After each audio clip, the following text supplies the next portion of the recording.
Yeah, keep going, let it roll. They want instant gratification, you know.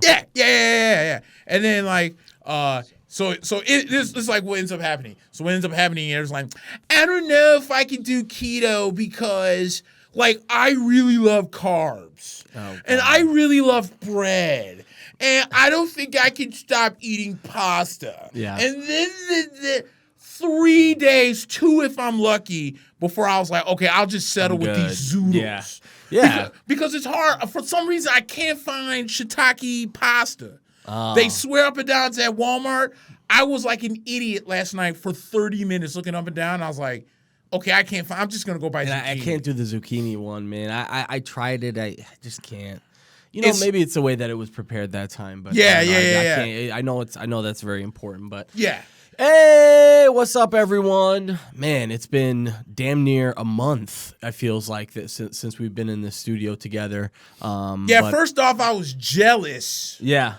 Because I feel like we were in the wrong position. I know we should have been switched. I know, man. I felt like I should have been in New York, and you should have been out here, dude. It was a short trip. I was hoping to stay there for a little bit longer, but it felt like it flew by, man. There's like you get there. I'm always jet lagged, no matter how many what the flight is. It was only an hour and a half. Yeah, it's only an hour and a half from O'Hare, bro. Yeah, and then you're you just get there and you're like, fuck. And then there's always construction everywhere. And then you're like, you went to LaGuardia? Yeah, I went to LaGuardia. Always, bro, they've been fixing on that. And man, for those like drivers 3 are years. savages, man. They just don't I got seasick. Car sick just sitting in the ride from LaGuardia. It was crazy, man. Yeah. But where did you stay at? I stayed. So a couple of my buddies were actually running in the Brooklyn Marathon. Okay. So they got us a hotel in the financial district, which, right. It was a really, really nice area, but too nice for my pockets. It was like expensive. Everything was expensive, man. It was a little crazy. Like maybe another day or two there, I could have blown my whole check on that trip alone. But yeah, guys. Dude, you already got a shout out, dude. Drama Shaka says he misses you, bro. Oh, that's my mom. Hey, mom, what's your up? Mom. That was your mom. My bad. Sorry. That's my mom. Hey, sorry. What's up, mama? So yeah, guys. I'm back from New York.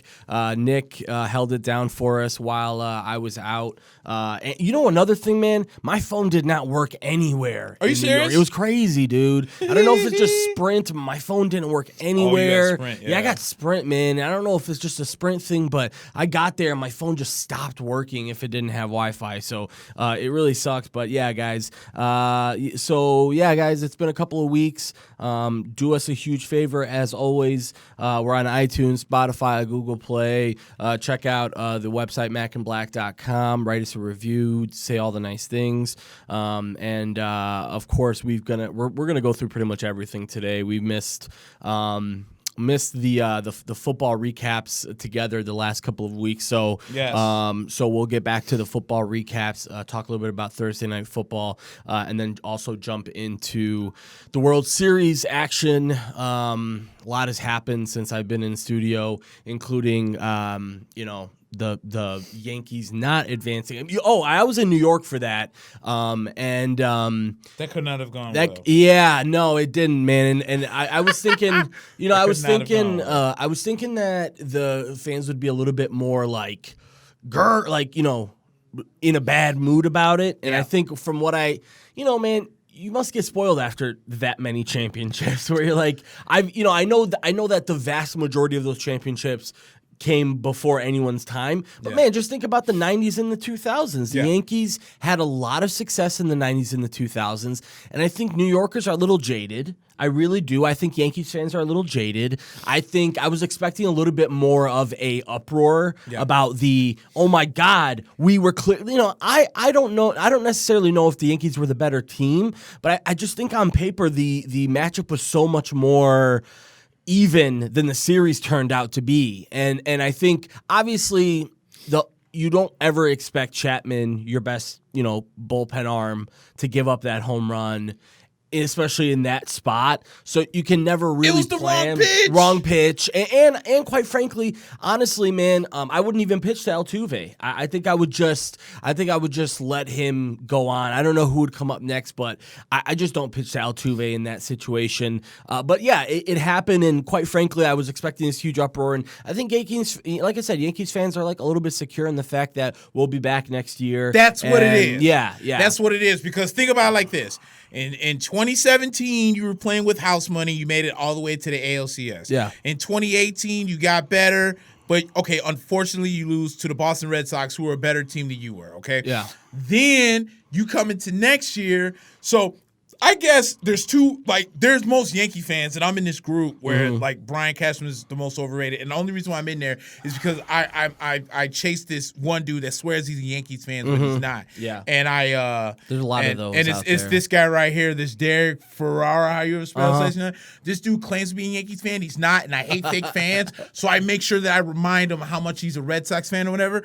But here's the thing, everybody in their mama is talking about fire Brian Cashman. Brian Cashman. This is where I think Brian Cashman is going to make his money, because I feel like the Yankees are going to spend. Yeah. I feel like the Yankees are going to go out and get the pitching, because what killed the Yankees was what got them to the position where they're at. The bats went cold at the wrong time. Right. And what I want to see the Yankees do, let Aaron Boone just manage. Screw all this analytical crap. Right. Screw all this piecing stuff together crap. Yeah. Because there's a domino effect that's about to happen that a lot of people I don't think see happening.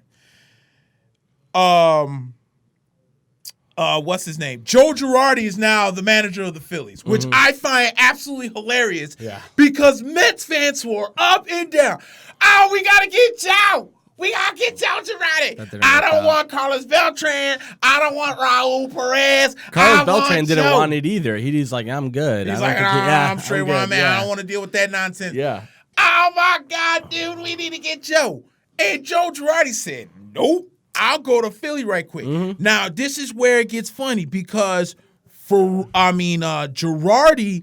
I think, is going to take Larry Rothschild. Take him. You can have him. Who I want as the pitching coach is Yankees broadcaster David Cohn. Oh, wow. Just by listening to how he talks, he knows his stuff. Yeah. This is a guy who threw a perfect game. He's a World Series champion. I don't know if David Cohn won a Cy Young. I don't think he did, but I'm pretty sure he was in the running. This guy's been around the game. He knows the game. So I think Aaron Boone, if he loses Rothschild, I feel like there needs to be a new voice, because I really felt as if the pitching staff has more or less underperformed under Rothschild. Right. And I feel like that there needs to be a new voice that needs to happen in New York. And I think at this point, now the Yankees are kind of done with the whole, okay, we've gotten under the luxury tax. But as a fan, you can look at this two ways. You can look at this as a failed season because we were supposed to go to the World Series. Many people thought we were going to win the World Series. Yeah. Or you can look at it as, okay, last year we got to the DS. This year we get to the CS. So what 1, 2, or maybe 3 moves do we make to get to the World Series? Because I think personally, I think Didi's gone.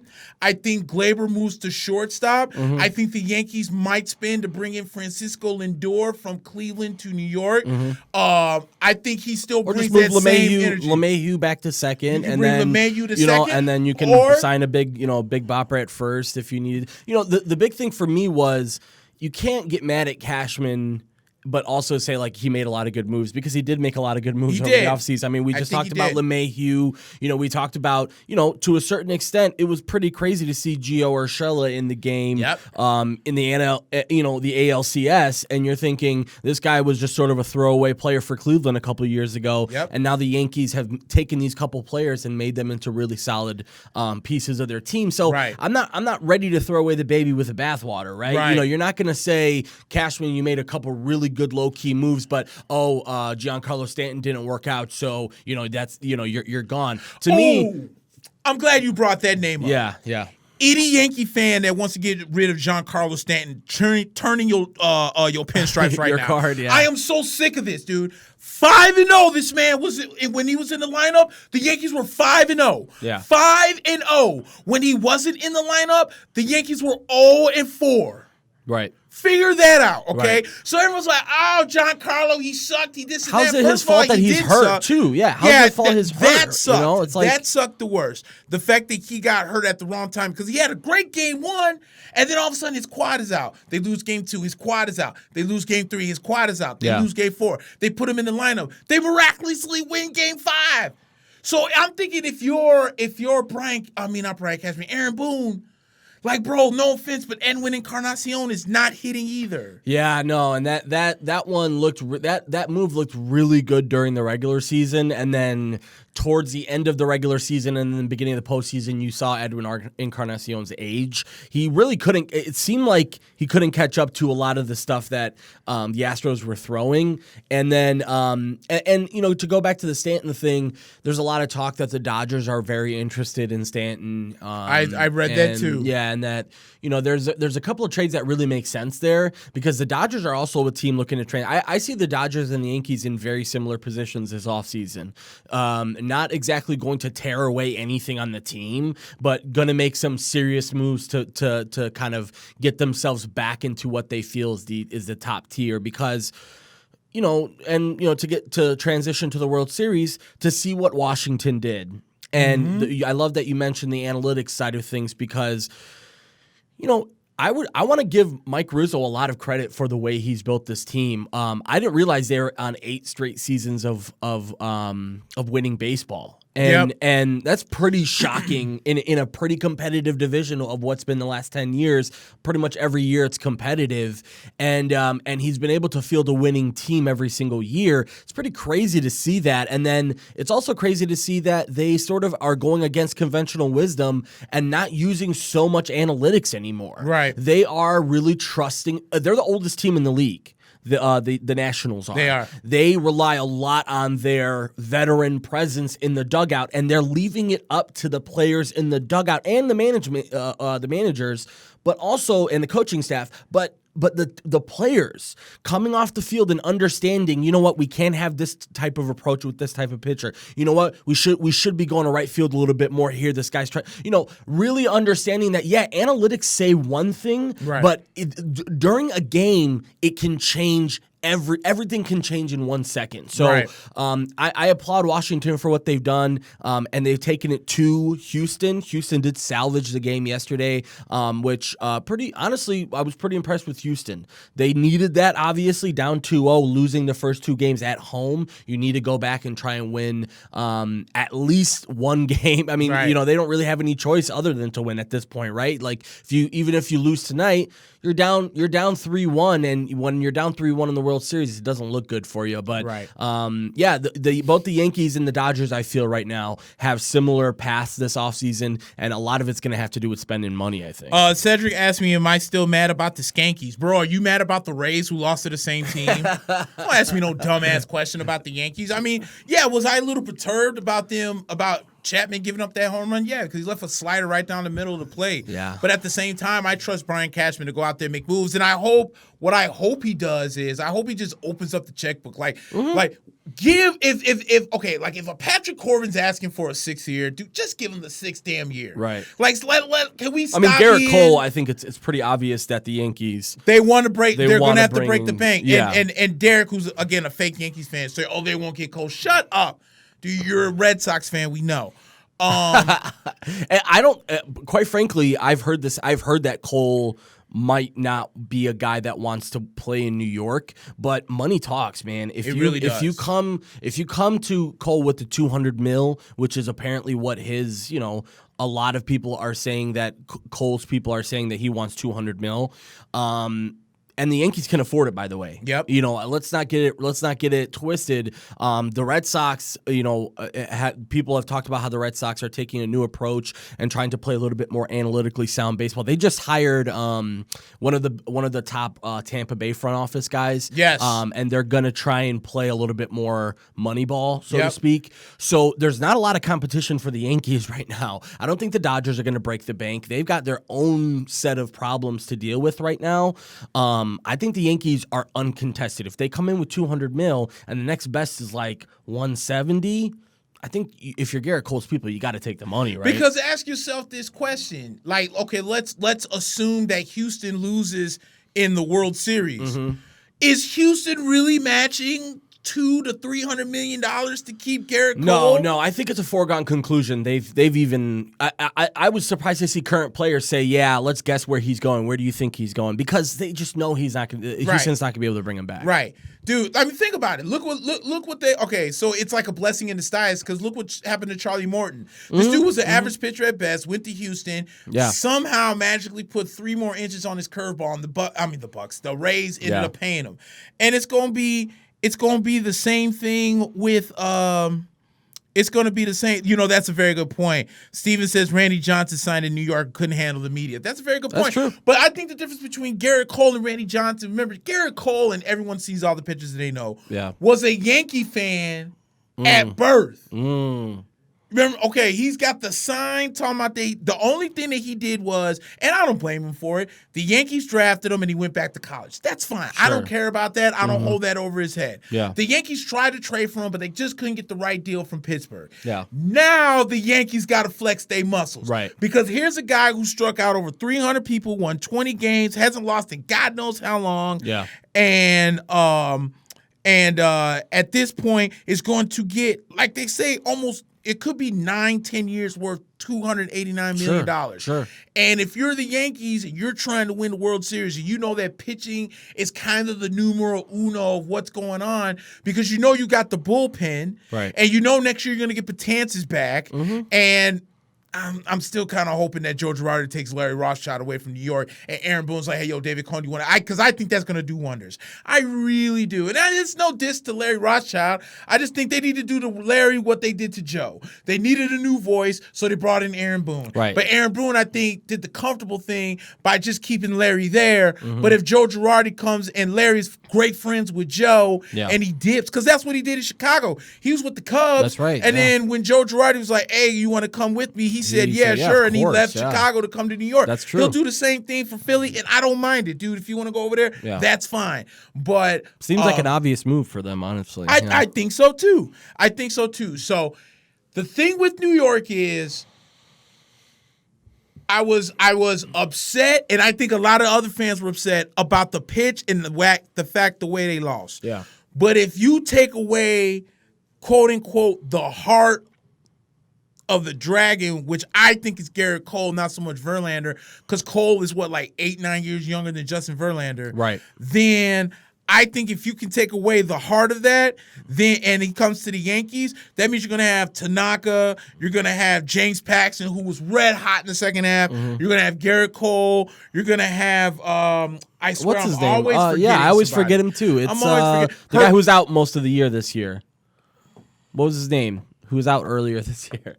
Well, I mean, not Domingo Germán. He's as good as gone. Severino. Thank you, Jesus. I'm always blanking on somebody. I always blank on Severino. And then I still think that they come and they bring in a fifth guy and solidify the starting staff. Yeah. Because, and this is where Andujar comes in. And you know who? I just thought about who I would take in that fifth spot. Zach Wheeler from New York.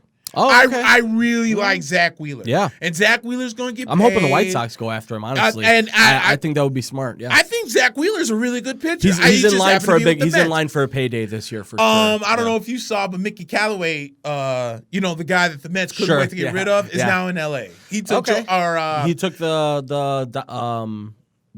on the staff with Joe Madden. Okay, yes. got it. Yes, he's and Joe Madden's not fucking around, man. He's building his own coaching staff, and we called that from like day one when he got fired. It was like, yeah, it's a no brainer. He's gonna go to the Angels. So I don't know if we were on the show when that happened, but also another thing to mention with the whole Randy Johnson thing.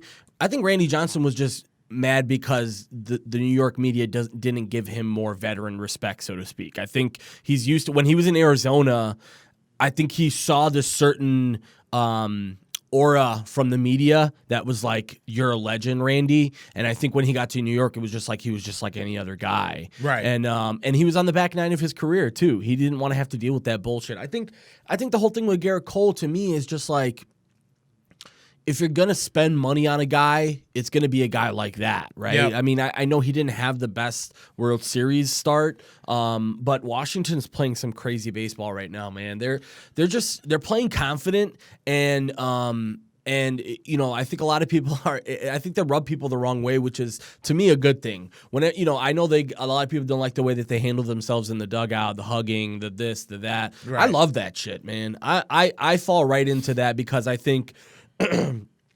Keep in mind, if you're an old head and you're saying, I miss the days of this, and that, this is the oldest team in the league. Yep. Okay, so you can't use this whole, you know, those millennials, that bullshit that you guys always use. This is the oldest team in the league, realizing that, man, we got to have fun, dude. Like, we're not even supposed to be here, you know? That's a good point. You know, let's just have fun while we're here. And shit, man, it's really hard to beat this. It's going to be interesting to see what happens tonight because when you've got Houston on their heels right now, this is obviously the most important game of the series so far, but I think going to be the most important game of the series, period, because I think the winner of this game has a real elevated chance to win the series because if you're Houston, if you could win this game and take it to game 5 with a chance to go up in the series after going down 0-2, it's a pretty dramatic shift. And obviously if you're Washington, if you take this game, you're up 3-1 in the World Series. Yep. So really important game tonight. Honestly, I have a hard time seeing Washington sort of slowing down. Even yesterday when they lost that game, you still saw a lot of like encouraging. They just couldn't hit with runners on yesterday. Right. I think they were like something like 0 for 8 or 0 for 9 with runners on. That's not going to happen every night. So if they can fix that tonight, I think they got a good shot. So Steven Waldman says, I guess Mickey Callaway is the pitching coach for LA. LA, okay. Yeah. And then Derek tried to laugh at my Zach Wheeler prediction to come to New York. You know who I didn't Why wouldn't he though? He you know because he was Derek is an idiot. That's why. We got one of those. We got one of those. Like, dude, you have no idea how much war. Okay, dude, I got to explain this story because you weren't here last week. So okay, yeah. Okay. Sorry, yeah. Here's what happened. We're in this baseball group. And then this dude was like, every time Aaron Boone and the Yankees would lose, this dude would talk about fire Aaron Boone, this and that. Then when the Yankees went on this real hot streak, all of a sudden this man turned around and became a Yankees fan. I was like, nah, dude, piss off. So then him and this guy got into this debate, right? Mm-hmm. And they got into this debate, and I thought the other guy won, but this dude claims he won. It's BS.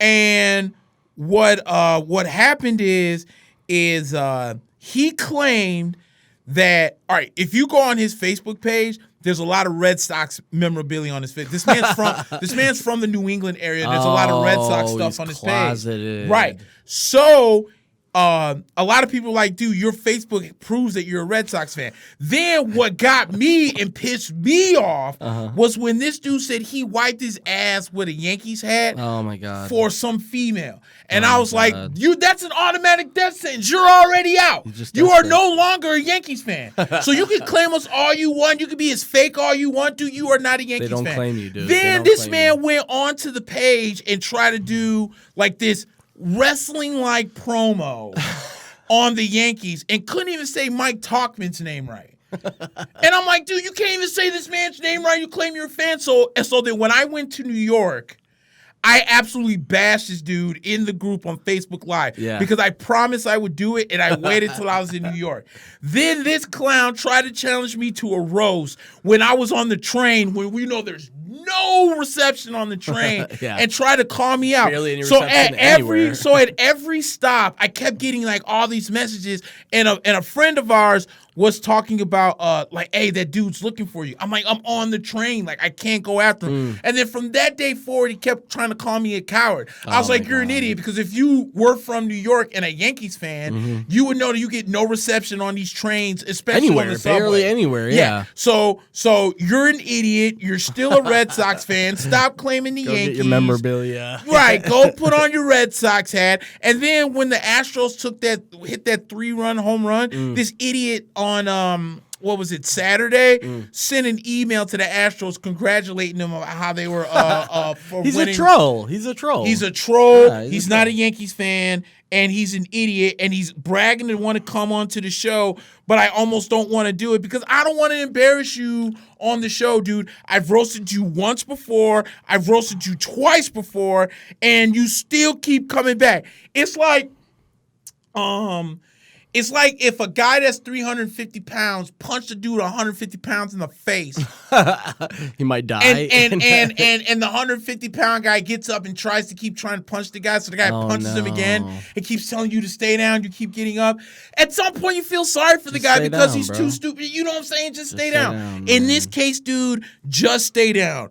You're an idiot. I keep telling you you're an idiot, and I'm forever tell you you're an idiot. Why would we ever have this dude on the show? Because I told him to come on so he can see what a sports show is supposed to sound like and what just watch and listen, bro. What a real Yankees fan is supposed to talk like, because you're not it. You are not the example. He's a troll. I'm the example. He's a troll. So keep watching the show, and I want you to keep watching it so then you can see what real sports guys sound like, and maybe you would get a clue. So because he wants to be the EDP of YouTube. You know, this dude thinks he's you're not EDP because the difference between you and EDP is that EDP is a true Eagles fan. Yeah. There's not a soul, and he knows his stuff. Yeah. There's not a soul that will ever question EDP being an Eagles fan. Yeah. You are not a Yankees fan. No, I can't imagine anybody with Boston, any true Yankees fan having any Boston memorabilia in their home. That's like a Bears fan having like a Bart Starr helmet. It's like, why would that have any value to you at all? Yeah, my friend gave me this picture of Aaron Rodgers. Yeah, why? And you got it up in your house? Put it in the fucking attic, man. Put it in storage where it deserves to be. But yeah, dude, we don't give energy to trolls, man. We can't do that.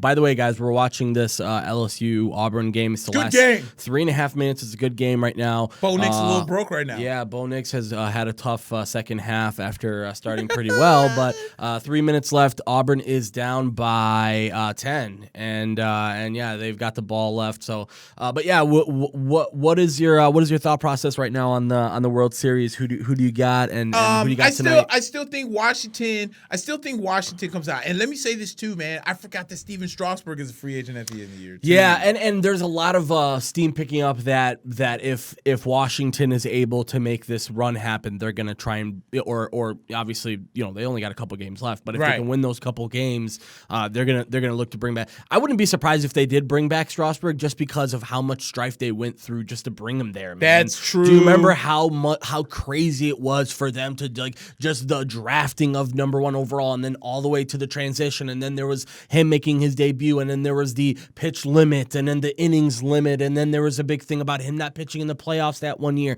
And you finally have redemption here if you win the World Series. I don't see why not. Break the bank. And if I'm not mistaken, I think Corbin gone after this year? Is he on a 1-year deal? So it's a long-term deal. He signed a 6-year deal.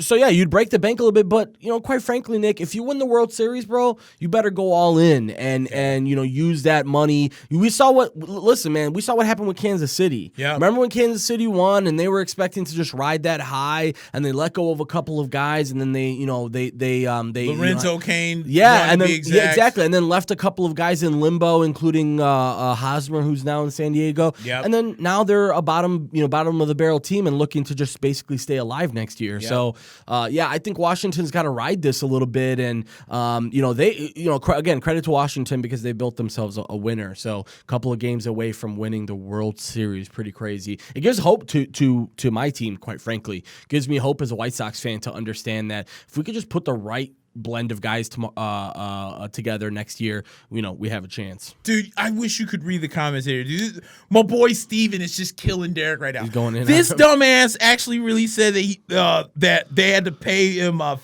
we have to pay him $15 for 15 minutes. This dude said, "I'll give you a penny just to get off." He's trolling. He bro. was like, "I will give you a penny just to stay off." Yeah, dude. Hey, I was literally about to say, Steven I will is pay my you to boy. go away. Dude, Steven's my boy, dude. He's a diehard hilarious. Rangers fan like I am. So yeah, dude. That's funny. Yeah, Nick. So yeah, I don't know if you have any baseball left in you there. But, No, sir. We can move on to some football. Oh, by the way, guys, we are going to be talking about UFC 244. I didn't mention that. We'll talk about the drama surrounding that and, everything that's happened over the last few days.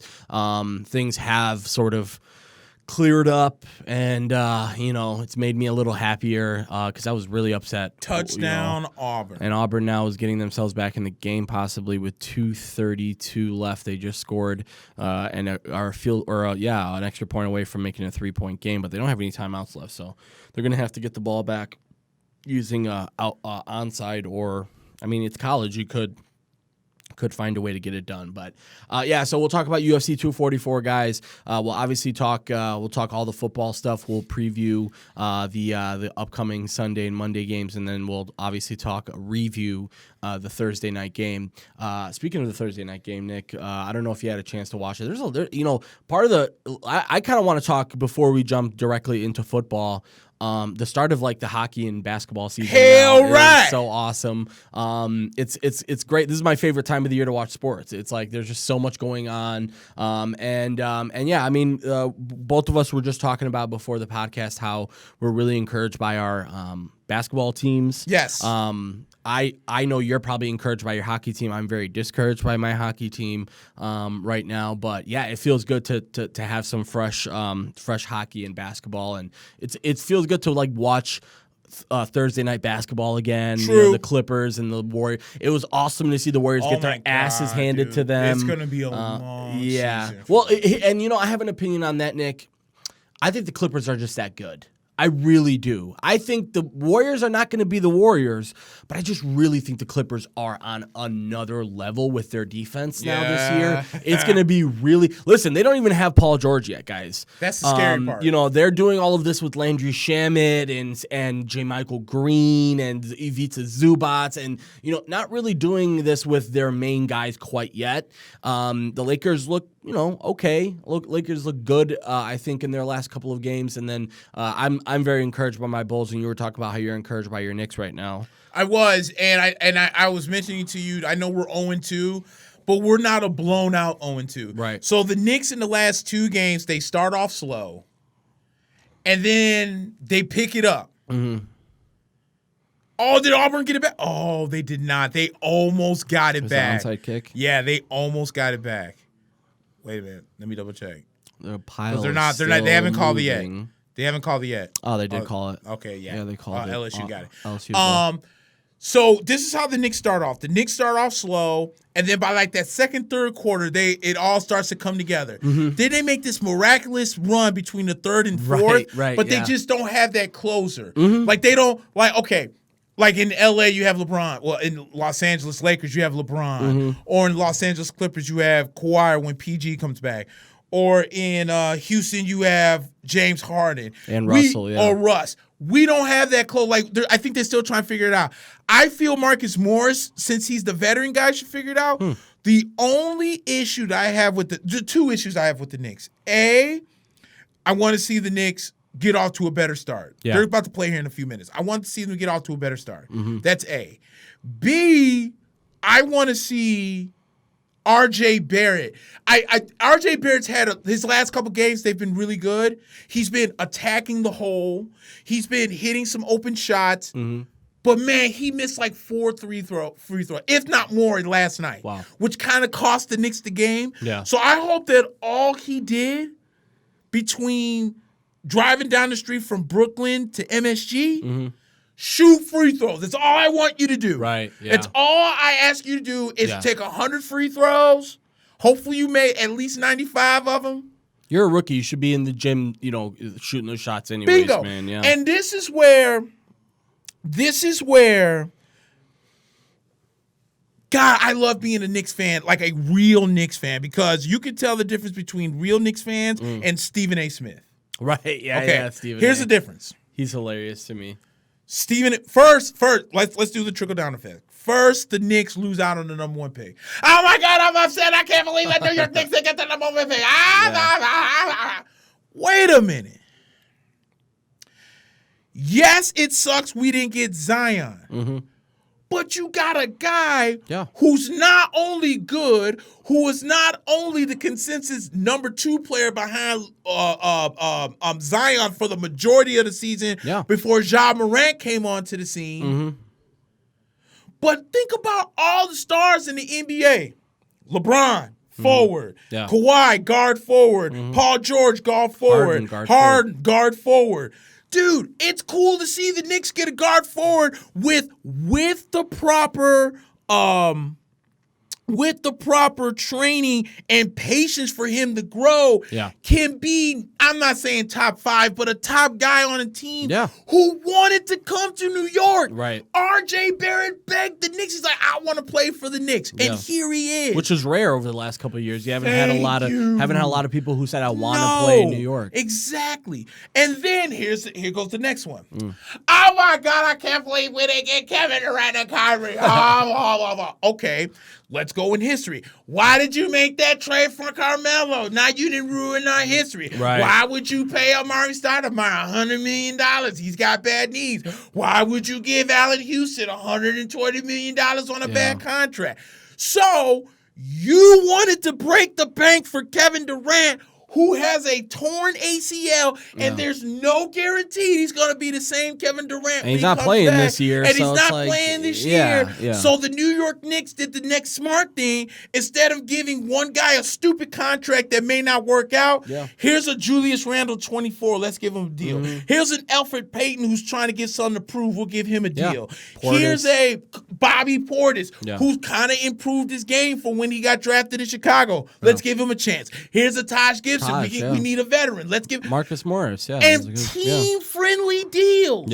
And I think all but the Randall deal are 1 year deals. What a team option. Yeah. So I thought that. And honestly, I don't want to be this guy, but it might be time to talk about whether Zion is able to do everything he wants to do at 285 pounds. I'm with you 100%. I heard Charles Barkley say it, and a lot of people gave him shit for it, but I tend to agree with him, man. Listen, he hasn't. To me, it's worrisome that he played most of the preseason and then now is out 6 to 8 weeks. Right. To me, that tells me that he was fine and that this was just sort of an aggravation of something that he was playing through. Right. Because they would have held him out of the preseason if this were something that, I just think it's weird. Now he's going to miss 2 months. More than likely, there's no real guarantee of that timeline, by the way. Right. That 6 to 8 is just, what it usually is. The guy's 285 pounds. At what, like 6'7"? 6'7", and quite frankly, the way that he jumps, he's putting on, he's carrying a lot of weight. So I don't necessarily think, I heard Charles Barkley say he needs to get him down to like 240. I don't agree with that at all. Right. I think maybe there's a healthy medium, like maybe like a 255 or something like that, where he could still bang with bigs, but also is not going to be, because he is going to be moving a lot. He's going to be moving without the ball and with the ball a lot. So you don't necessarily want that guy to be 270 something because he's not going to be in the trenches much. Right. You don't draft Zion Williamson to stick him in the block with a bunch of 7-foot goons, Right. So and the Knicks, quite frankly, man, I see them in the same way that I look at the Bulls. I think the Bulls, man, they came out and played a pretty good game the first game and on the road against the Hornets, and then lost that game in the fourth quarter because we think we have a closer in Zach LaVine. And I think what ended up happening is Markkanen had the hot hand early. LaVine didn't, when LaVine needs to get in the groove of things, you really can't trust him with much. So, and then the game yesterday against the Grizzlies went a lot better. And you saw the Bulls athleticism first and foremost. And I love the moves that the Bulls made over the offseason. Quite frankly, they didn't make many sexy moves, but Thaddeus Young worked really well in the offense right now. Tomas Satoransky from Washington has filled in well. And Kobe White looks amazing, man. That guy looks amazing. He had an amazing game yesterday. I think him and Levine ended up scoring like 70% of our total points. So, yeah, you never want to win like that, but the Bulls will have another shot. I believe they play Toronto at home tonight, and then your Knicks are playing Boston. Our home opener, quote-unquote home opener. Because as far as I'm concerned, that game yesterday, you can claim Brooklyn all you want. It was a lot of Knicks fans in that game last night. Yeah, but our it's funny to see that home opener. Is tonight. Yeah, so yeah, that's going to be interesting. And how the Rangers so far? You know what, dude? Okay. Whoever made this stupid, dumbass schedule can kiss my balls, dude. Yeah, okay. It's crazy this year. I don't know why the Blackhawks for some reason played 5 days after the opening game of the season, yes. And then weird the travel Rangers schedules. Played 3 games in 17 days because the NHL wanted to do something. That's Every dumb. team gets a week off crap. That's dumb. No, that's dumb. No. Yeah. And then the Rangers win their first 2 games of the season. They're out for damn near a week. Right. Rusty as balls. Yeah, sure. No game time. And they lost like 4 straight. However, now they went out and smoked Buffalo the other day. And hopefully that's a sign of things to come, because like Kako was a little upset with himself that he's been playing like garbage. I'm like, bro, you're an 18-year-old rookie, man. bro. Yeah. You know what I'm saying? In the big time. Trust me when I tell you that Ranger fans right now are happy with what they see. Right. Okay? Artemi Panarin is worth every penny the Yankees, beast, the man. Rangers have played for. Man. That man has I think 7 goals or something crazy. Wow. The Rangers have two situations. I think our defense, God, dude, Jacob Trouba needs help because he's the star on our defense. But man, Brady Shea, I don't know what to think of him. There's days when he looks great, and them days where I'm like, dude, we could do without Brady Shea. Yeah. Mark Stahl is old. Brendan Smith sucks balls.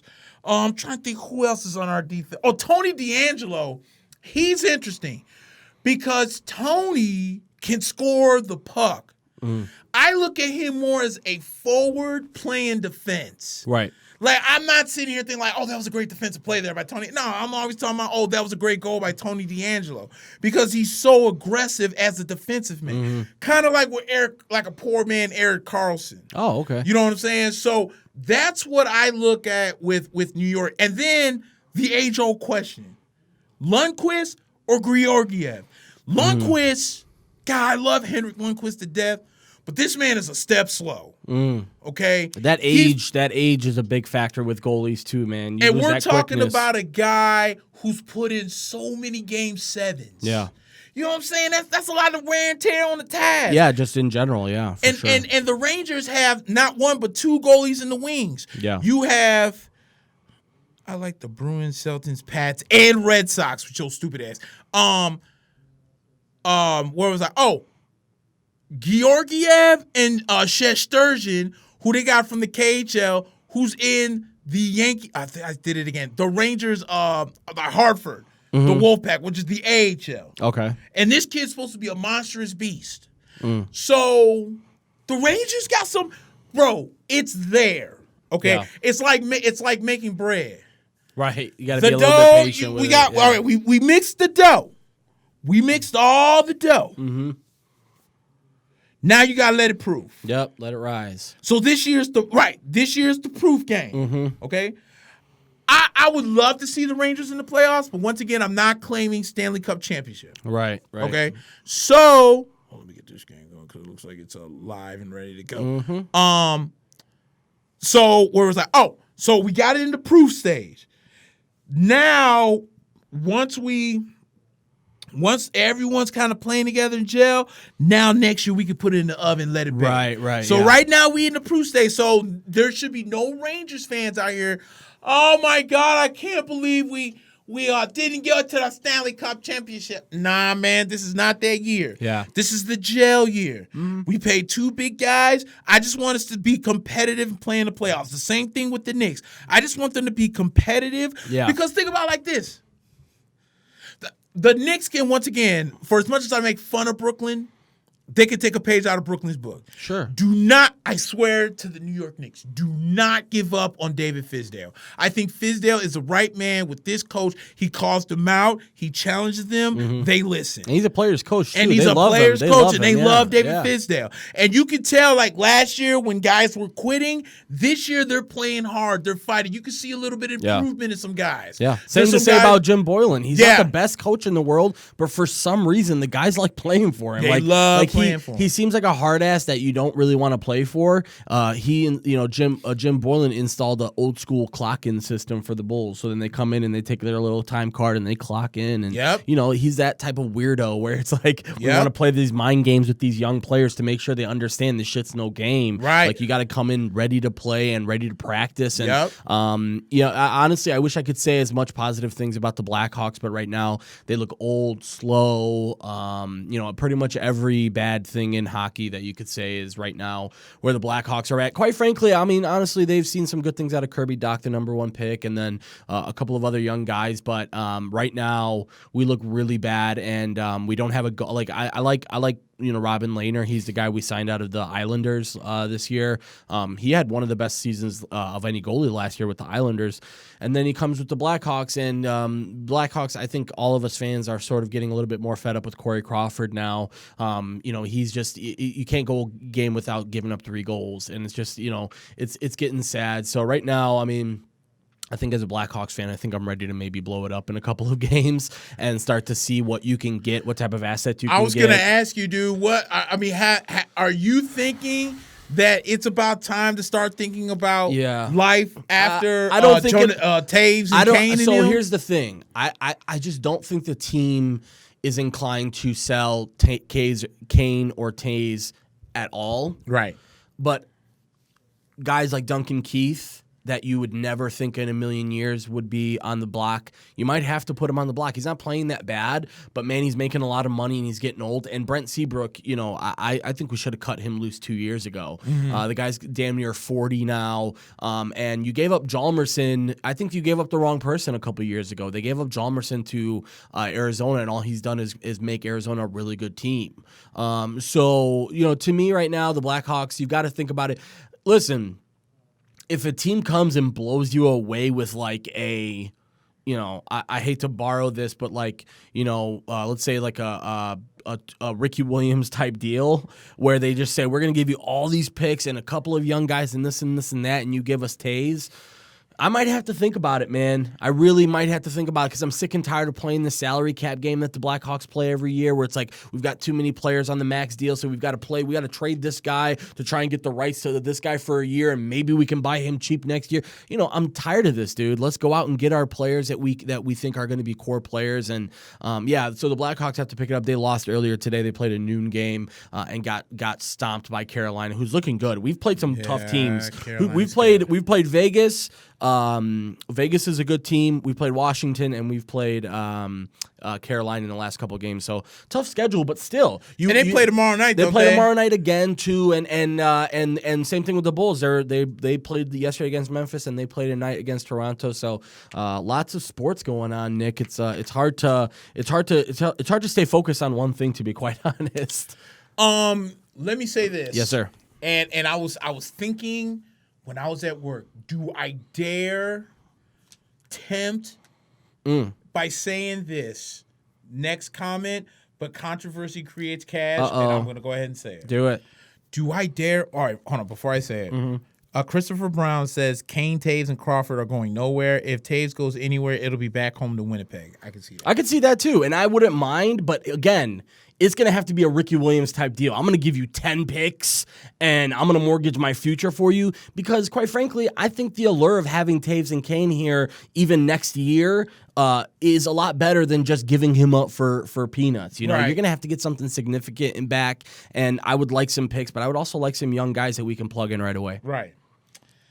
Do I dare say fantasy basketball? Oh my God, I love it. Fantasy football. I love it. I've been. This is my second year in a row, and I love it. Yeah.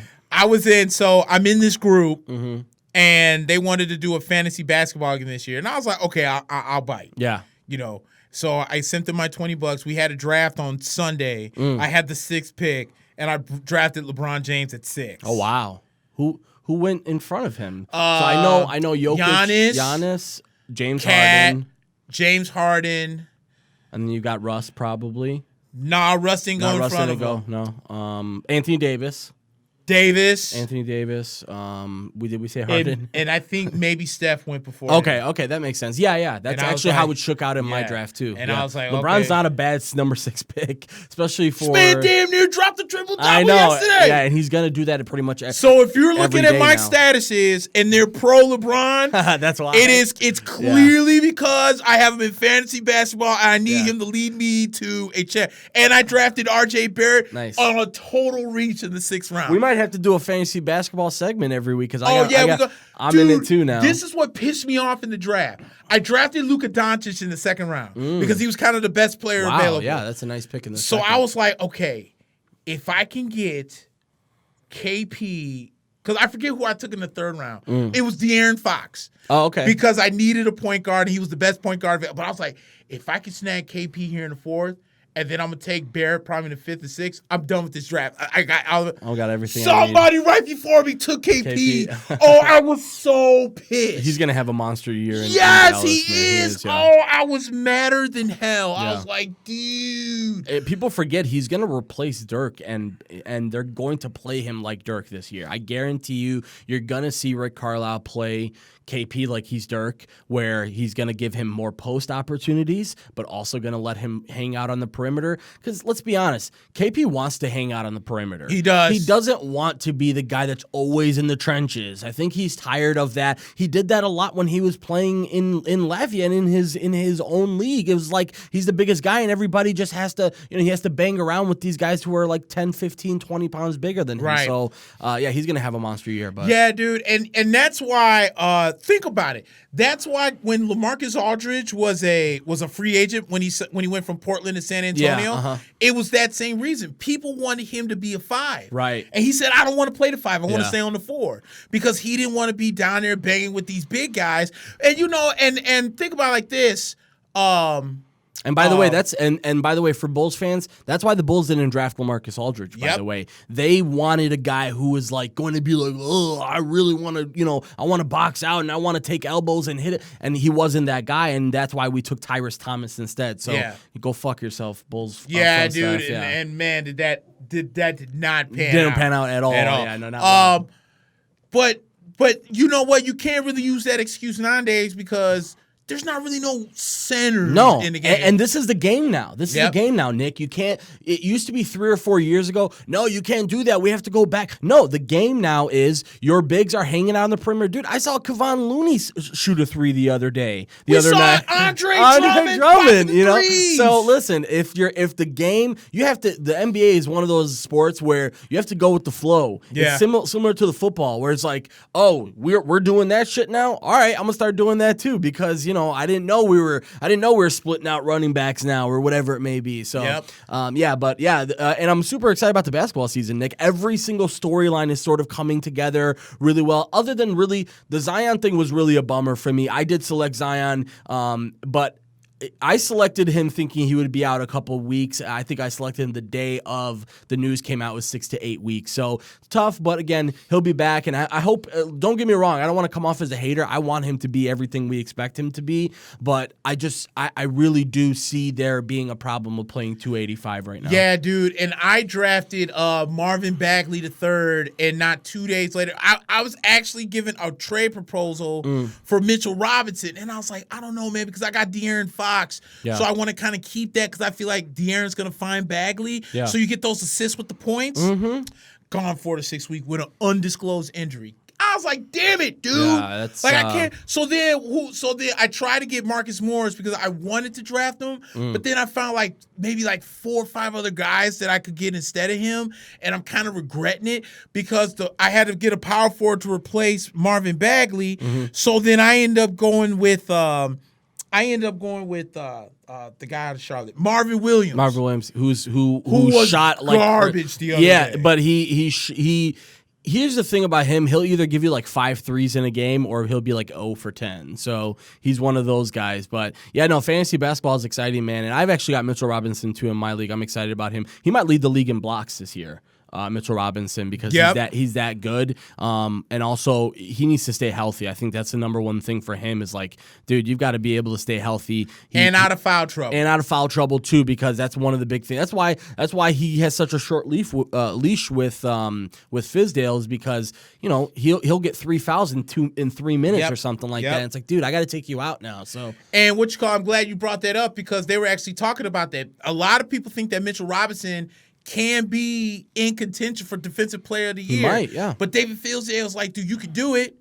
Yeah. But you got to stop taking dumb, stupid-ass fouls. Right. Like you said, the 3 fouls in 5 minutes. Like, come on, dude. Okay. When you know you're at 2, just kind of back off. Like, you don't have to block every shot. Yeah. Like, or you don't have to swipe at every ball. Right. If you don't have the play, just let it go. Yeah, he'll learn that too. And it's crazy to say this about a guy who's in his second full year in the league, but he's pretty raw. Yeah. Like, basketball-wise, he came out of high school, didn't he? Or did he? He didn't start playing until the 9th grade. He didn't play organized. That's what it was, yeah. right? Okay, yeah. So I mean, he's still pretty raw, and I mean, the guy hasn't even really fully formed his body yet. You're going to see him put on some more muscle and all that, and you're going to see more smarts out of him. And as we're talking about him, he challenges a nice shot or a nice layup at the rim, but and probably just got called for a dumbass foul. Oh no! Yeah, another early one. Christopher Brown says, my issues with the Bulls and to a lesser extent the White Sox is Reinsdorf needs to decide which team he wants to make into a contender and sell the other to someone who will actually spend money to get them back into contention for a ring. I don't know why Bulls and White Sox fans have this mentality. Guys, this old trope is tired. The guy it doesn't have to be one or the other. Right.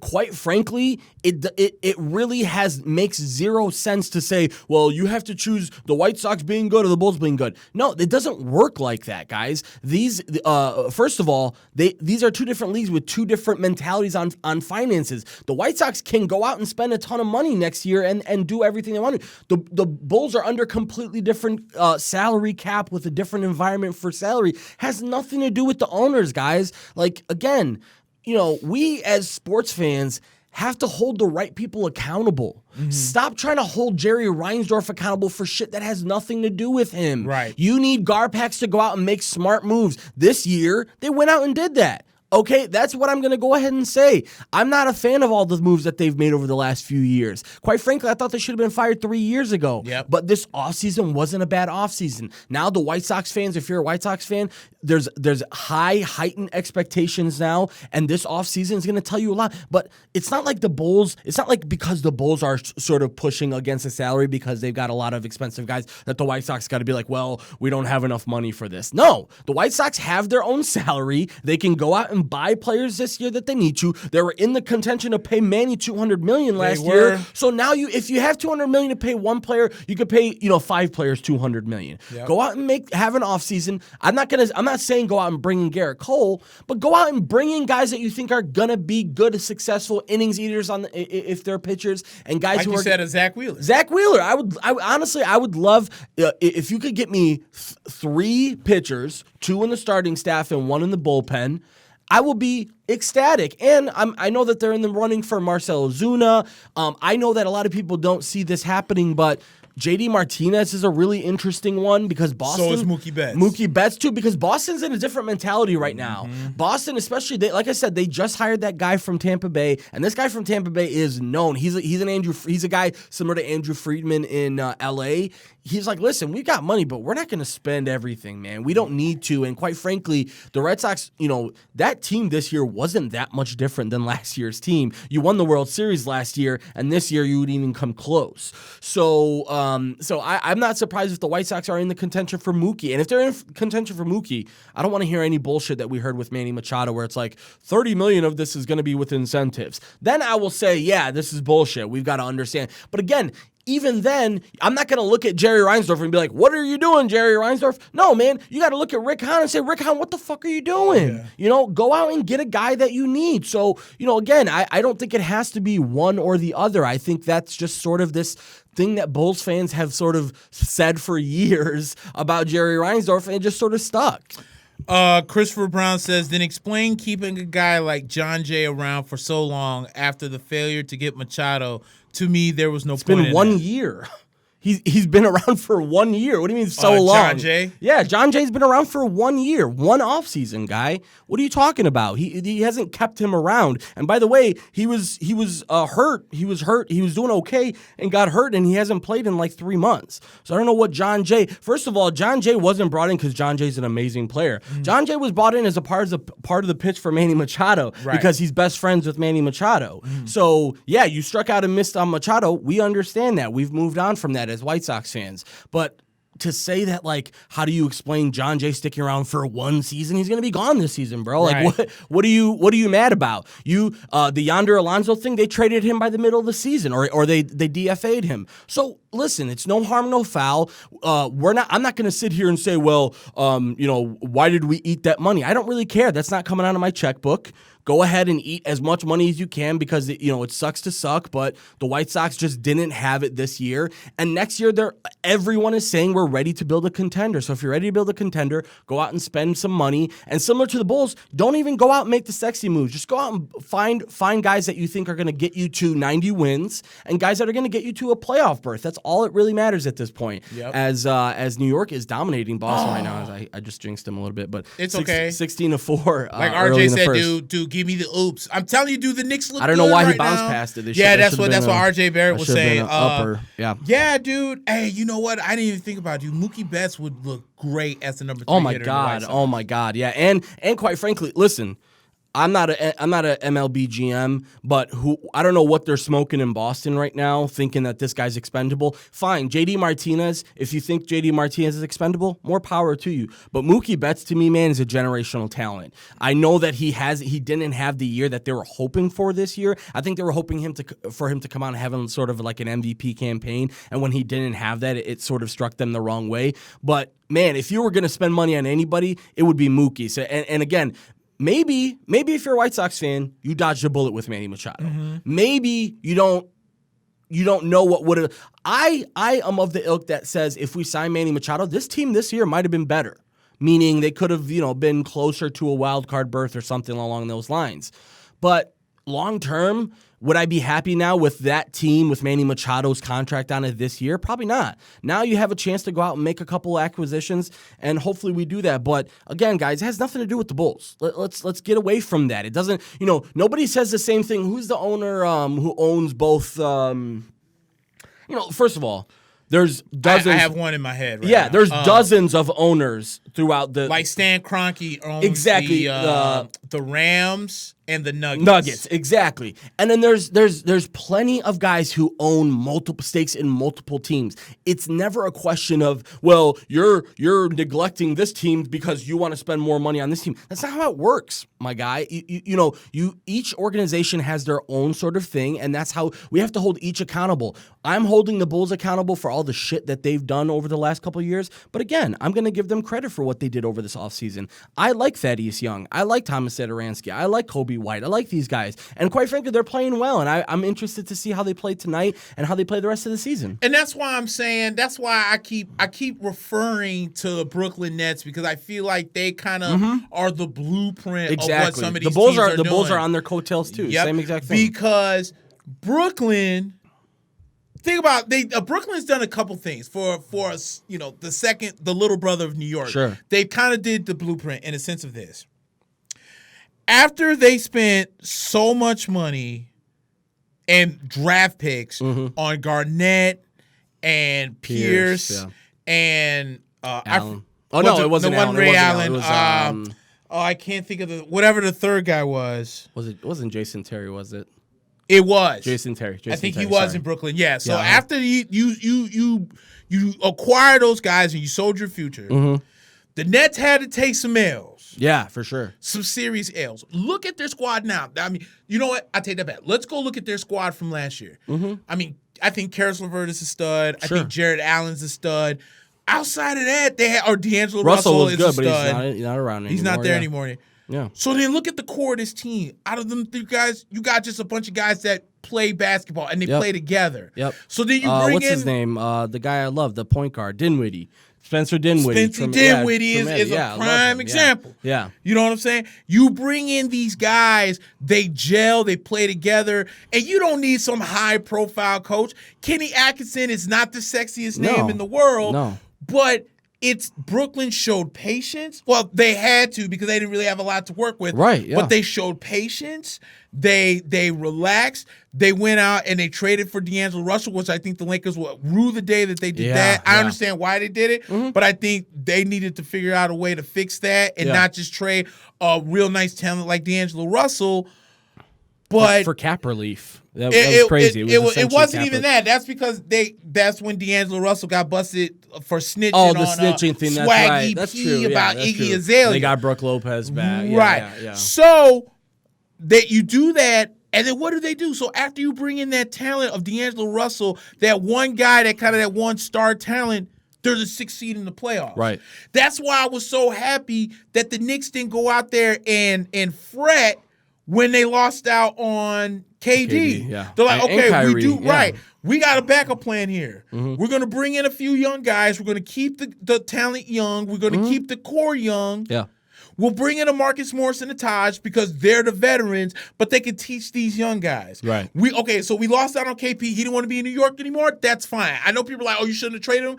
We're not keeping anybody that wants to be in New York. He didn't want to be in New York. You're not Fine. You're not going to let him walk. And you're not going to let him walk for free, yeah. right? So then you bring in Dennis Smith Jr., you know, who he's a forgotten guy. It's kind of crazy. He's a forgotten guy, but I feel if he does get his shot back, because my buddy that I work with, his name is Jeff, brought up a good point. What drives him nuts about Dennis Smith Jr., this dude has all the athleticism in the world, and he plays like ass. And he always wants to shoot like 18-foot jumpers for some reason. You know what I'm saying, dude? There's a lot of guys that can't guard you. You can dude. jump out the gym, but you want to settle for a 20-foot jumper. For some 20-foot jumper that you're not gonna make. Exactly. So and that's why I was kind of surprised with what the Bulls did. Yeah. Because with Chicago. Okay, that's why when people were so pissed off with John Paxson and Gar Forman, maybe more because Pax talked more than Gar. Right. When he talked about why they traded for Otto Porter Jr. and took on his contract, people were like, "Oh my God, John Paxson's an idiot. We need to fire him." Yeah. Did you really hear what he just said? Right. Is Chicago the same sexy franchise that it was before? No. Yeah. It's not that destination anymore. Yeah. You know, people are going to LA and Miami and Boston to an extent and some of these other places in Brooklyn now. They're not going to, or the Clippers or the Lakers or Golden State. That's where they're going now. Chicago's never been anybody's first choice. No, because this the same team that got spurned by both Grant Hill and Tim Duncan and Kobe and Tracy and McGrady, LeBron and Kobe and LeBron and D Wade. I mean, quite frankly, D Wade and LeBron both said that the first time around when they did the Heat thing, they really came close to the Bulls thing. Yep. Like if the Bulls could have done what the Clippers did this year, which the Clippers basically saw themselves this close to Kawhi, but Kawhi said, nah, you guys aren't good enough. You need to go out and get Paul George. Yep. So what did they do? They traded the farm and everything in it for Paul George to make sure that they had that guy. And then what happened? Now they have Kawhi, and quite frankly, they look amazing. I mean, they look like another level of a team. So, and the biggest thing for me, Nick, is with the Bulls, the Otto Porter thing, like, okay, it was so easy to pick on that trade, but when you sat back and you said, let me take a look at what really happened. We traded Jabari Parker and Bobby Portis, both guys that were going to be leaving that year no matter what. Yep. And, okay, you went out and said, well, we owe him $28 million for the next 2 years now. Well, you had the space. Quite frankly, you had the money to spend. Right. So when you know now that you're playing with the mentality that these guys, listen, we're not going to be able to convince anybody to come here anymore. Right.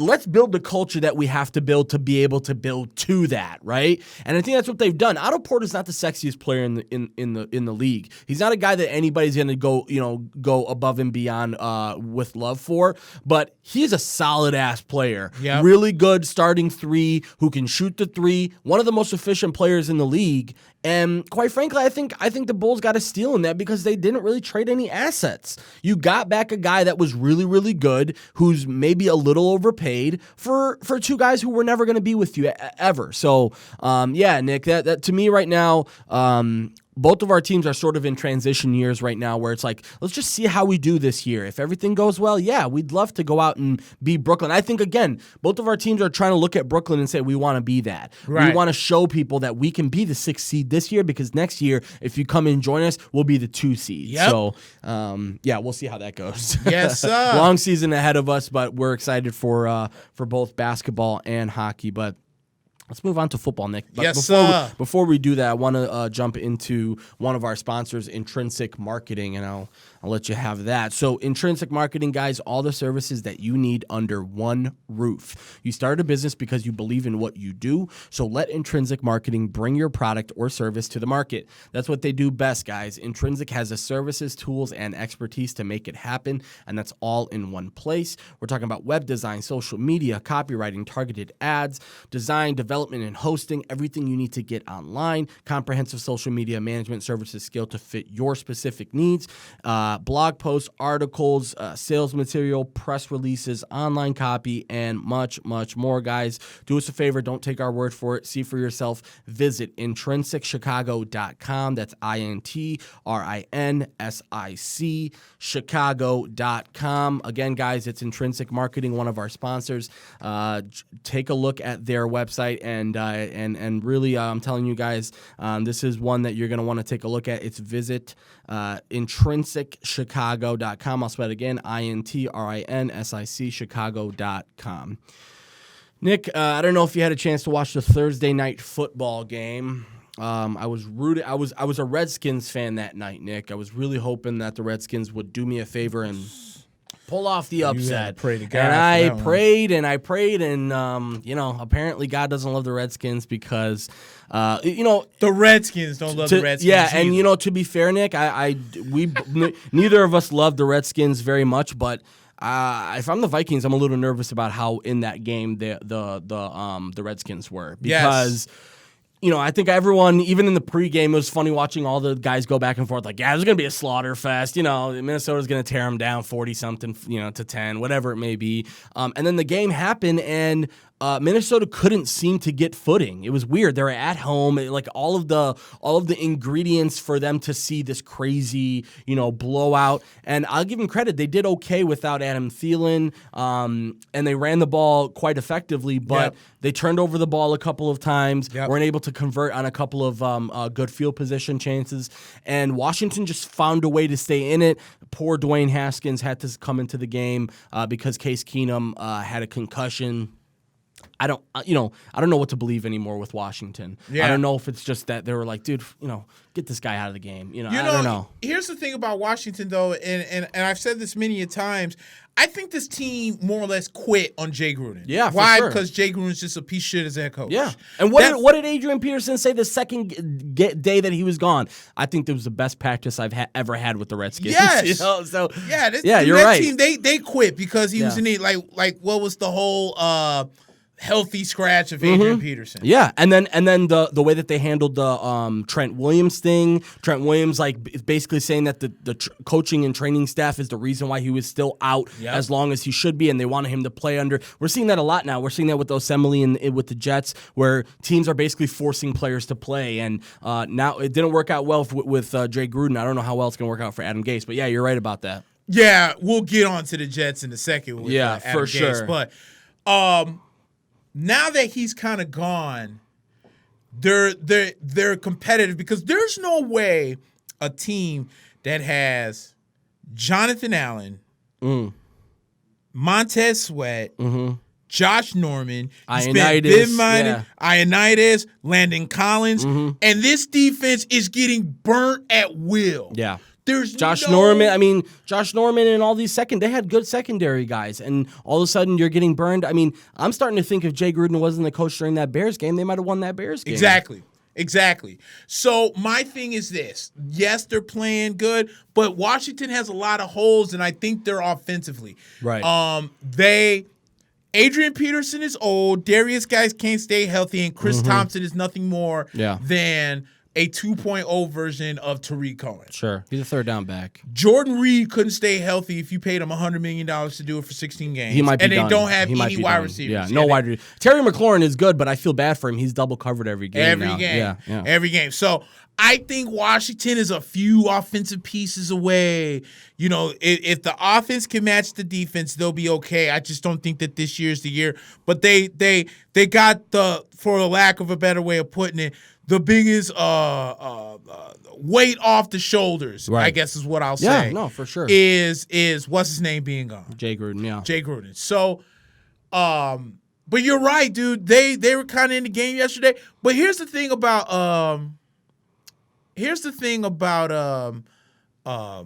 Minnesota. Dude, they're kind of scary now. Yeah. Because with Cousins playing this way, yeah. Bingo. Yeah. Ever since they had, I don't know if I talked to you about this. I think I did.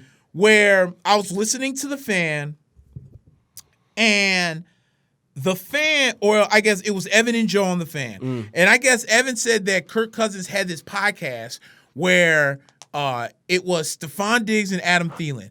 And I guess Adam Thielen kind of went off on how the passing game had been going in Minnesota. Yeah. Either they're not throwing or Kirk Cousins isn't getting it together. Right. And Kirk Cousins basically took the blame and said, I put that on me.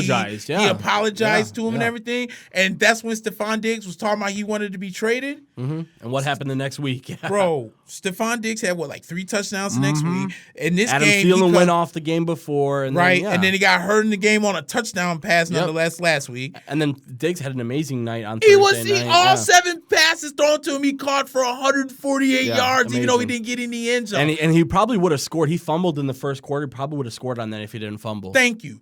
So the offense is now starting to be complete around the defense. Yeah. So that's why, and I don't want to jump too far ahead, I think these are huge games for Green Bay, Detroit, and Chicago. Yeah, for sure. Because with Detroit, I may mention this on Arch Rivals. Detroit drives me insane. Yeah. Because, first game you give up a tie, whatever. Yeah. To Arizona nonetheless, but Right. Yeah. Then you win your next 2 games. You're 2-0-1. Yeah, man, here's the Lions. Damn right, turn the corner. Undefeated. Kerryon Johnson, we're undefeated technically. Yeah, technically we are. Technically we're not. Whatever. We don't have anything. Technically we are.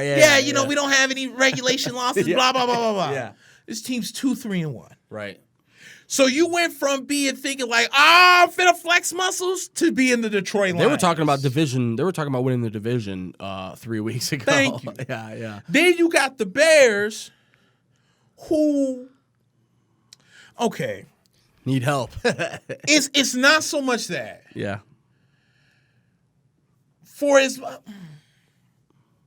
How do I want to put this? Ryan Pace has got some work to do. Yeah. Okay. First off, the Akeem Nicks injury was huge because in that game they had on Sunday, they were getting Latavius Murray of all running back was just running all over him like the week before, Josh Jacobs went off on us too. Yeah. Doesn't make any sense. Oh, and he missed the dunk. Oh, that's because he was fouled. Yes, Josh Jacobs goes off. Yeah. Here's my problem. Mitchell Trubisky should not be on the field. Not because he's not ineffective.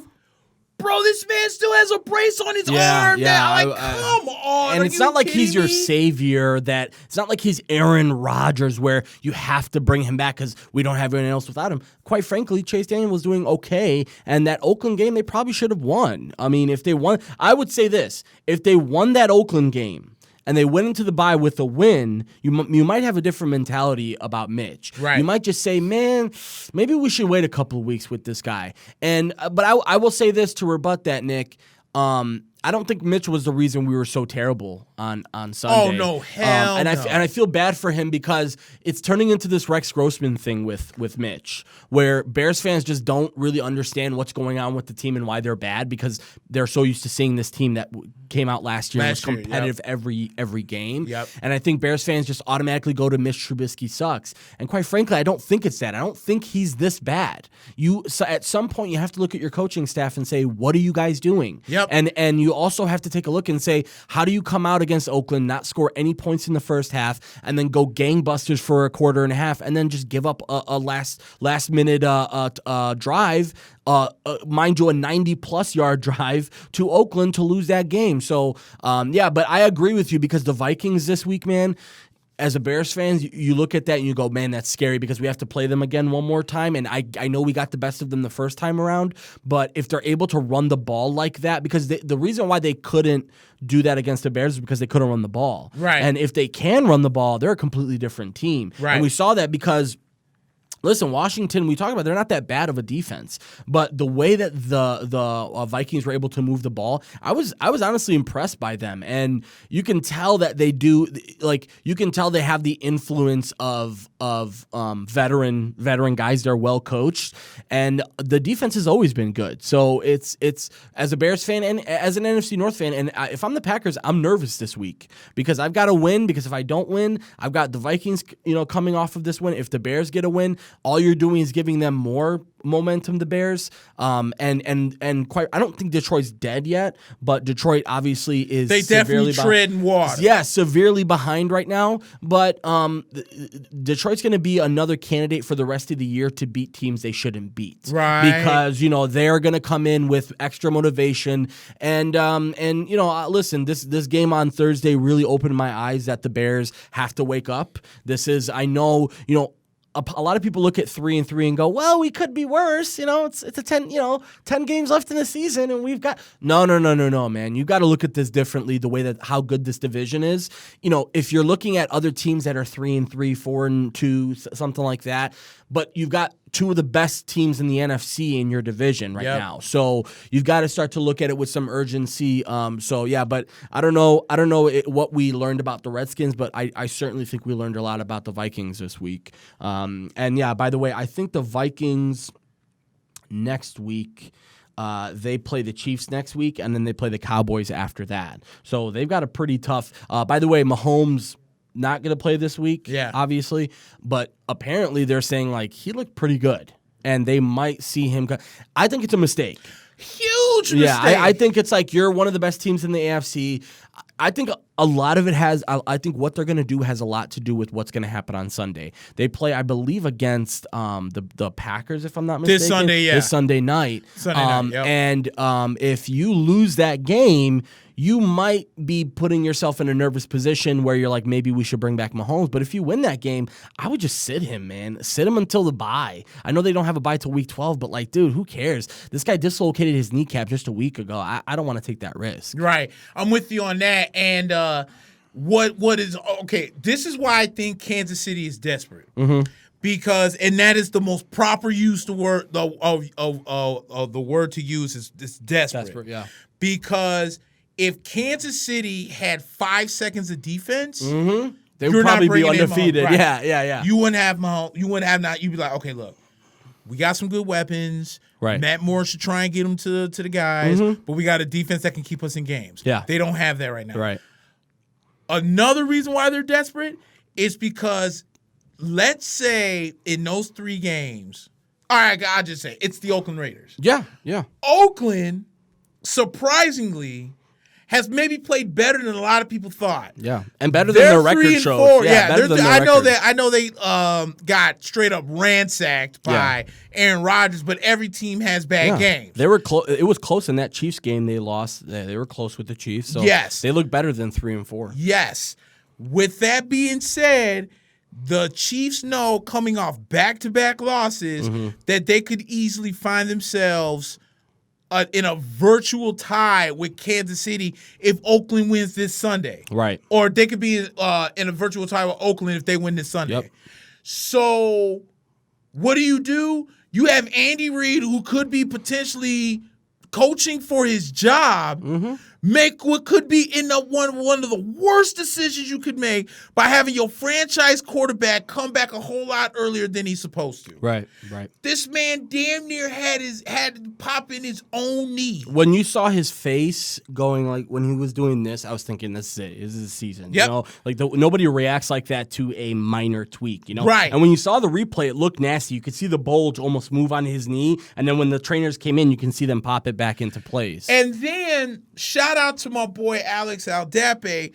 I know he's a Oakland fan, but he kept saying that if you're Kansas City, you have to sit Patrick Mahomes because he was never right on that ankle. No. That ankle has been bothering him for 3 weeks. Yeah. Your offensive line is not protecting to a point to where he has to keep moving out of the pocket. Yeah. And then on top of that, he keeps getting accidentally stepped on. Like in the one week, know. he got stepped on by his own offensive and it was lineman, like twice Irving. in 3 plays he had it in one Right, of those and games. he's limping. And in the game against on the Sunday night game they had against Indianapolis, boy, did he look like a shell of himself. Yeah. And Andy Reid has to grow balls to say that my quarterback is not healthy. Right. It's the same thing that's going on in Carolina. Dude, Cam Newton is more talented than Kyle Allen or Jeff. What is Kyle it? Allen. Kyle Allen? Yeah. Okay. He's more talented than Kyle Allen. Sure. But Cam was hurt. He was playing hurt. Yeah. Right. Yeah. And it's the same with Patrick Mahomes, dude. Put in the backup if your guy is not 100%. You're playing with his career. I mean, Yes. this is a third-year quarterback, and you're playing with his possible mobility for the rest of his career to try and salvage a couple of games when you're already 5-3. I mean, dude, you're not in a terrible position right now. If I'm not mistaken, actually, I think they're 5-2, right? Who's that? Kansas City. They're 4-2? They're 5-2. 5-2. 5-2. So And Oakland's what? And Oakland is 3-4 now. Okay. So yeah, you are. It is close, but you know the Chargers haven't looked that bad or that good, rather. And I, quite frankly, we'll talk about it later when we talk about the game. I think this is a perfect candidate for the Bears to get a bounce back win against the Chargers this Sunday. And then, obviously the Raiders have done okay, but the Broncos are pretty much out of it at this point, right? Yeah. So if you're Kansas City, you got to be a little bit more comfortable in the fact that if we just sit him, even just for another 2 weeks, like I'm not saying sit him out until after the bye because I know the bye is until week 12. But, dude, you don't have to bring this guy out next week. And even I thought it was crazy that they didn't announce him as out until yesterday. I mean, Mahomes, yeah. Like, it was almost like there was like this cliffhanger. He might play this week. Like, dude, he just dislocated his kneecap last week. Like, what are we doing? We're not desperate. Like, if you're 3-4, maybe you're like, man, we've got to get back to 500. You're 5-2. Just go ahead and ride it out. And people forget they won that game last week. I mean, yeah, he got hurt early, and Matt Moore had to come in early, and it was a little bit ugly, but they won that game, and they were fine. So, yeah, we'll see. We'll talk about them a little bit more when we talk about the Packers game, but let's get into the 12 o'clock window, Nick. The first game we'll talk about the Seattle Seahawks are visiting Atlanta. Atlanta, as we like to call them. It's an ugly season for Atlanta right now. And it's been tough season for Matt Ryan. Is he out? Is he out this week? I heard he's out. He's out. So it didn't look pretty last week. And I said it in the preview when we previewed the league, Nick. I said Matt Ryan's not a spring chicken. And if he gets hurt this year, you have to have a backup plan. And now they're going to play Matt Schaub. And, I guess they're going to just ride out the rest of the season. They traded Mohamed Sanu. I think they're just throwing up the white flag to say, I think so too. Let's just try and get out of the season. For some reason, man, they always have injuries in the first 4 weeks. Like, they always have these significant injuries in the first 4 weeks that just completely derails the rest of their season. And Seattle is sort of on the complete opposite trending way, Nick. I know they lost that game against the Ravens last week. Which pissed me off, by the way. Yeah, but Lamar Jackson, I mean, we'll have to talk about him later. You're going to have to now that Baltimore's not shy about making him run or letting him run, right. You're going to have to start to think about how you're going to play this Baltimore team because they're dangerous, man. They've got a running attack. If Lamar can get his running attack going with Ingram and Edwards, yep. and then you've got a lot of receivers with a lot of tight ends and a lot of ways to win football games. They traded for Marcus Peters, who had a pick 6 in his first game with them. So, right now the Ravens look good, but I thought the Seahawks, the defense let them down a little bit last week, and I think Russell Wilson, they expected Russell Wilson to be Superman. He is the MVP candidate right now, but he can't do everything there. He can't. And that, Mitchell Robinson's just eating up inside. There's like nobody that can box this guy out. Hell no. I'm with you. Adam Brewer says Matt Schaub 5 TDs and 350 yards against Seattle. The only way that would happen is if God came back down and touched Matt Schaub for that to happen. I'm with you, dude. Yeah, exactly. I am going with Seattle in this game. Yeah. Atlanta is just bad. I feel like this team is quit on Dan Quinn. Yeah.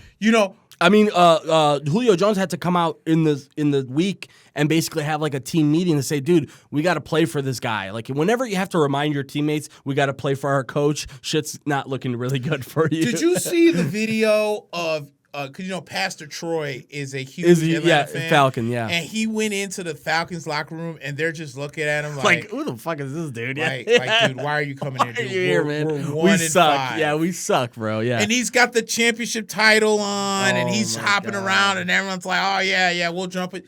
Dude, this team is quit. Yeah, they're done. And they can stay quit, and y'all can be the cellar dwellers of the NFC South. Because you guys are going to get ransacked by Seattle. Give me, dude. And you know what? I can't even blame Dirk Cutter because the offense isn't the issue. For whatever reason, dude, this defense is just... It might be injuries, but still, they're not this bad. No, exactly, yeah. They have no pass rush, and they're just eating them up. So, what was the one game they had a couple weeks ago against... against Indianapolis, when Jacoby Brissett tied an Indianapolis record with Peyton Manning for most completions to start a game. That's right, yeah, and he didn't have an incompletion until a throwaway, I think, or something like that. Yes, it was a throw. And then the one incompletion he should have had, it ended up getting called back because they were called for pass interference.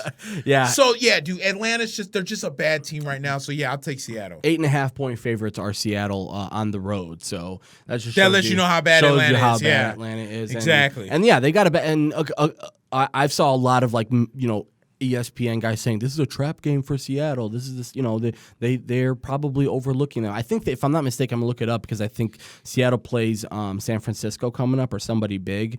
I know they got. They play San Francisco next week they play the Buccaneers next week. And then they play the 49ers on Monday Night Football the week after. That's going to be a huge game. The 49ers look amazing, but amazing. Yeah, and I'm going to think I'm going to pat myself on the back later on in the show, Nick, because I think you and I might have been the only ones talking about San Francisco before the season because everyone just assumed that they would sort of fall back into the wayside, and I think they're proving that what they've done, they trusted the process. They are the NFL team that's trusted the process. They've brought in guys, lots of first-round picks on the defense that you don't really think would ever gel, and next thing you know, they're beating teams pretty easily. Their defense has become a play every week fantasy defense. They're that good. We'll talk about that. But Seattle, I think, has a pretty easy road this week in Atlanta on the road. Next one, Nick, is another 12 o'clock game. The Buffalo Bills are 5-1 hosting the Philadelphia Eagles. This is a pretty intriguing matchup because this might be like a must-win game for the Eagles here. If you lose this game, you fall down to 3-5, but they're 3-4 right now, coming off of that game last week on Sunday Night Football, I believe it was. Yeah, it was Sunday Night Football against the Eagles, against the Cowboys rather, and the Cowboys just whomped them. Whomped them. And I'm glad the Cowboys have sort of come back to the middle, right? Because I'm with you on that. I think everybody wanted to think that this team was either world beaters, they're going to win the world, they're going to win the Super Bowl, yeah. and then after they lose a couple, they're like, oh, they're the worst, they're frauds. Told you they suck. It's like guys, there's a little bit of nuance to it. We can get it to the middle a little bit, and I think this team showed it. That first of all, I think they exposed the Eagles for who they are. The Eagles are just a glorified, a glorified sort of middling team, 8-8 team that went on a really nice run a couple years ago and won the Super Bowl. Yeah. So, and I know Orlando Scandrick sort of got in trouble for going on First Take. I think he went on and started talking shit about the Eagles and talking shit about Malcolm Jenkins. I think he's right in a way, because what did he say? I think the only reason why they're so mad at him is because he said they feel like a team that's stuck on the Super Bowl run. We said that before the season. Yes. We both said this seems like a team that might be a little bit tricked by the fact that they won the Super Bowl a couple years ago, and they just feel, I think they just packed it in this season with the Deshaun Jackson thing. It was like they had a lot of holes on the defense, and instead they go out and prioritize Deshaun Jackson when you didn't have a problem at wide receiver, and you already drafted guys there, and you have guys there. So yeah, I think right now this is going to be a tough one for the Eagles, to be quite honest, because I really like the Bills. I know we both love the Bills, but I really like the Bills defense, man, and they're going to have a tough matchup, the Eagles are, because their best guy, Zach Ertz, seems to be disappearing now. It feels like right now, if Carson Wentz can't go to Ertz, this offense doesn't work. I'm with you on that. Yeah.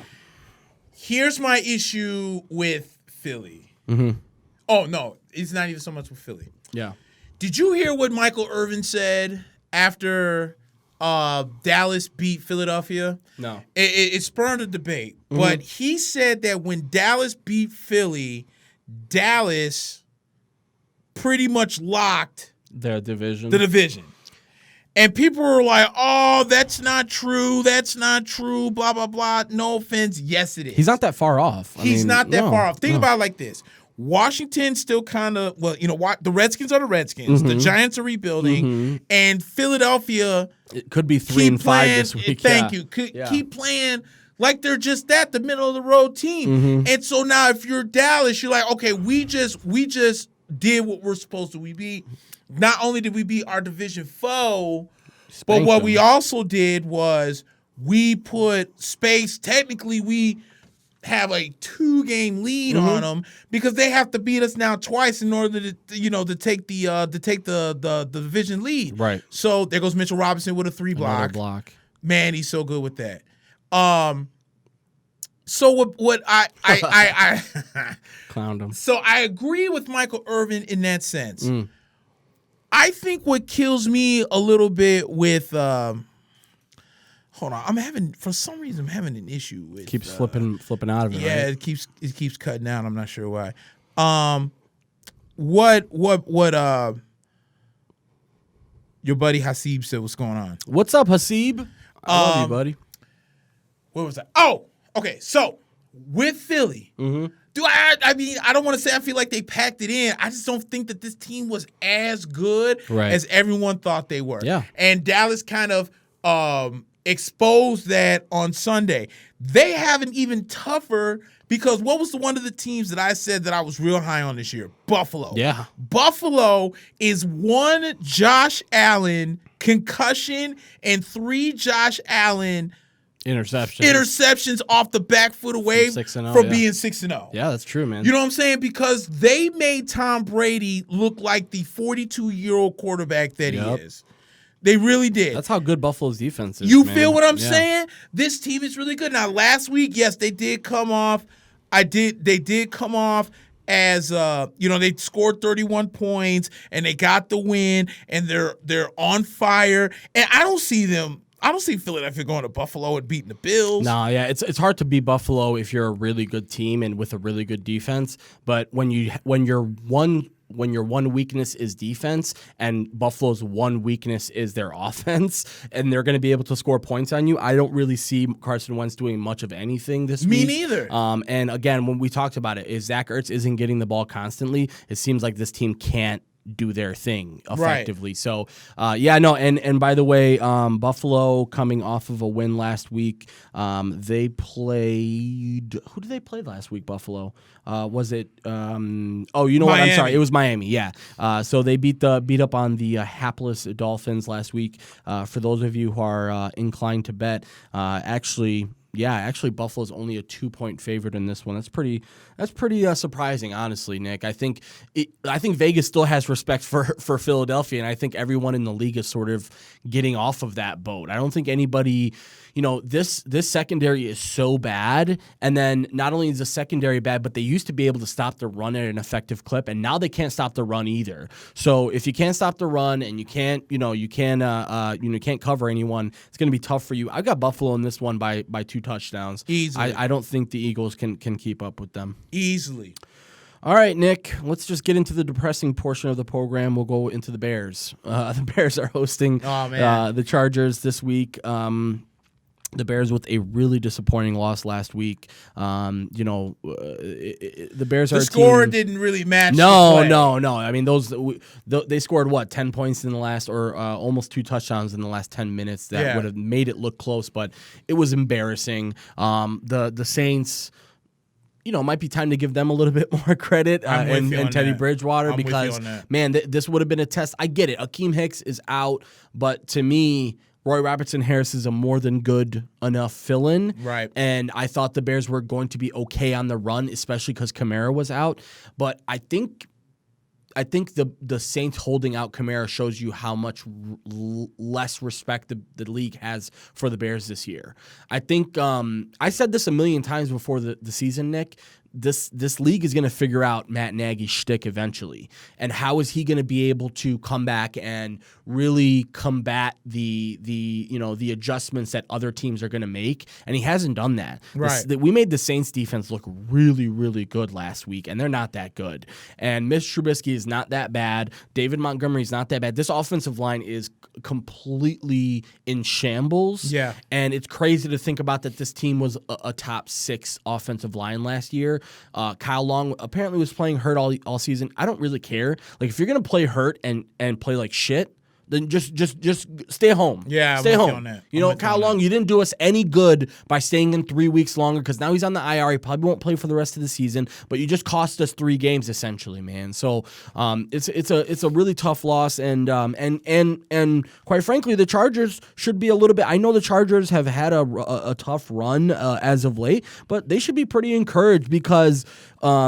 Even though they lost that game against the Titans last week, they were in it. They lost that game against the Steelers, which to me was an anomaly, but they're coming off of 3 straight losses that they probably shouldn't have lost. So I don't know, man. I know that the Chargers aren't the best team in the league, but I don't think they're 2-5 to me is a little bit crazy to see. I thought they would start off slow, but 2-5 is pretty surprising. But this is a good game for the Bears to come back and say, okay, we are the team that you thought we were. We just didn't know how to get it done. By the way, the Bears are somehow 3.5-point favorites. Somehow 3.5-point favorites because the Los Angeles Chargers are jokes, bro. Let me make sure I got this straight.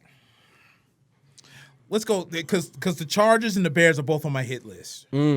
Because I went full undefeated Sunday afternoon. Oh, no. And then the late Sunday afternoons, I went 0-3 because the Bears couldn't beat the goddamn Saints. Yeah. The Chargers, here we go. I mean, you can't beat Tennessee. Oh, my God. Not even the fact they couldn't beat Tennessee. You have a pass to Austin Eckler who couldn't stay up for an extra half yard. Oh God, so now he's down. Then you had help me. Oh, Melvin Gordon. Mm-hmm. Who doesn't look good right now. All right. So they call Austin Eckler back, right? They're saying at the half-yard line. Then the left guard jumps on offside. So now that's a 5-yard penalty, so you're back. Then you got a gift because Malcolm Brown, who for whatever reason is arguing with the referee on a clear interference call, you get the ball back at the 1. Then Melvin Gordon in back-to-back run plays fumbled the football. Yeah. The first fumble you had, you were able to recover because they know you didn't do it. Bro, before you even got down on the second one, you lost the football. You want a contract extension, and you can't hold the ball for a goddamn yard. And then he tried to blame it on, I had a hard time because I didn't do training camp. Oh, that's BS, dude. What did training camp have to do with you not fumbling? Thank you. You had to go to training camp to learn how to hold the ball for one flipping yard to get into the end zone. I thought that was hilarious. Like, maybe God bless, dude. I need a training camp. Mark Jackson said it best. Bad teams find ways to lose. That's true. The Chargers are a bad football team. And the Bears, I swear to God, if I pick the Bears and they don't win again, I will go off on this show next week. Well, here's what I will say about the Bears. This is their best shot to right the ship right now. This team is down in the dumps. You have a shot at an immobile quarterback because we've been having trouble lately with quarterbacks who can just get out of the reach of the Bears. True. Teddy just did that really well last week. He wasn't scrambling a ton, but he was just getting out of the way of the pass rush. And speaking of pass rush, it hasn't been good. So, the Bears have a lot of work to do, Nick. I don't want to sugarcoat this. I'm a Bears fan. I'm very hopeful. I don't think we're dead in the water like a lot of people want to say we are. I think 3-3 is we're blessed to be 3-3. We could really easily be a 1-win team right now. I mean, you're thinking about the Eddie Pinheiro thing. If you're not talking about Minnesota not being able to run the ball against us, they might have won that game too against the Bears. So, I'm excited that the Bears have an opportunity this week to be at home. They've got to take advantage of this. It's a must-win for you, and I think they run the ball a ton this week. I think they've understood now that they can't just rely on Mitch. It can't be all Mitch anymore. You've got to find a way to get the running game involved. I think they will. I think David Montgomery will have a good week, and I think the Bears will win. Yes, sir. Me and you both. All right, let's hope. We'll put in a couple extra prayers tonight because the Bears are going to need it if they don't win this game tomorrow. Next 12 o'clock window game. Speaking of the devil, the Detroit Lions hosting the New York Giants. A couple of teams, 2-win teams, desperate for a win right now. The Giants were on a high a couple of weeks ago, and then a couple of weeks pass by and you come back down to earth and realize that Daniel Jones is not Peyton Manning and he's not even Eli. He's got work to do. He's got work to do. Listen, I don't ever expect a rookie quarterback to come in and be amazing, right? Right. But when a guy shows you flashes, okay, that was great. Let's see how he does in a couple weeks. I think that was both of our mentality when he did it against your Bucks. It was like, yeah, that was great, but all right, let's see how you do next week and the week after and the week after, because this is how the league chews up and spits out quarterbacks. You have one good game against us and you get all cocky, and next thing you know you're out of the league and you're playing in the XFL. So by the way, the Detroit Lions are 6.5-point favorites against the Giants. We just talked about the Lions. They're not as bad as their record shows, but they're clearly not a team that's ready to win football games right now. And Kerryon Johnson's out for the year now too. Oh, is he really? He is, yeah. He's out. So it's T.J. Johnson and J.D. McKissick who will be the running backs. It's going to be tough for Detroit, honestly, man, because Kerryon is a lot of what that offense does. Yeah, he is. So now it's going to be back to Matthew Stafford throwing 50 passes. Times. Yeah. And he's going to get murdered again because what happens every year when Matthew Stafford's running back gets hurt? He has to throw 50 times a game, and the opposing team sacks him 7 times a game because they know that you're not going to hand off the ball. I'm just going to come after you, bro. So it's going to be rough. I think the Giants' defense is actually a lot better than people give them credit for. I agree. And I think this might be a trap game for Detroit, especially with their 6.5-point favorites. If you're a betting person and you're looking for a pretty nice underdog, I might be looking at the Giants this week. Yeah, I think I'm gonna agree with. Man, I wouldn't pick them. I didn't know that Kerryon, because I said yesterday I think Detroit was gonna win. I did not know he was out for the year. Yeah, I'm gonna have to IR. change that. Yeah, no, give me the Giants, bro. Yeah, no, it's tough. It's tough enough to win with the guy, but when you have him out for the season, and then Daniel Jones has got a lot of work to do, but still, he's in a position right now where and I think Saquon's back now. So if you're in New York, now is what's his name going to be okay? Snacks? Yeah, so I saw him go down early last week. I did not see the report on him. I'll look it up for us, but and then Darius Slay, is he in? So Slay is actually ruled out. Okay. Kerryon Johnson did undergo a procedure, so he would be placed on injured reserve, out for at least the next 8 weeks. And then Snacks Harrison, yeah, he's questionable for tomorrow's game with that groin injury. He's a big part of their defense. Like without him and with him, they're a completely different team. And by the way, I didn't have a chance to talk to you about this, but that bullshit game against the Packers last week for the Giants, or 2 weeks ago for the Lions, yes, Lions versus Packers, where Flowers gets called for 2 phantom holding, defensive hold, or legal hands to the face. Listen, man, if you're an official, this is just another example of why there should be an official up in the booth. Every game, you should have one ref up in the booth as a part of your crew. If you don't, then you're robbing teams like the Lions that was the last couple weeks ago, because you need somebody who can call down to the crew chief on the field and say, "Hey, you got that wrong." No matter what, because I feel like the NFL is trying to protect the referees in a way and make it so that we're not critical of referees. That's not the right approach to have. We should be holding referees extremely accountable for these types of games. And when you have a type of game where you lose the game for Detroit a couple weeks ago in the case of the referees and the Packers, it's tough, man. That's not the league we want to watch. No, I agree with you, and I've seen a couple people with the screenshots of that. I was going to say, I almost said it was one of them was the rule is it has to be egregious. You can touch somebody's face mask. Right. So if you look at the replay of the full play, the way that he was rushing on him all game was to get his hand on the inside of his pad, right? Now, when he's pushing back, which if you keep in mind, he has his right hand on the tackle's left shoulder pad.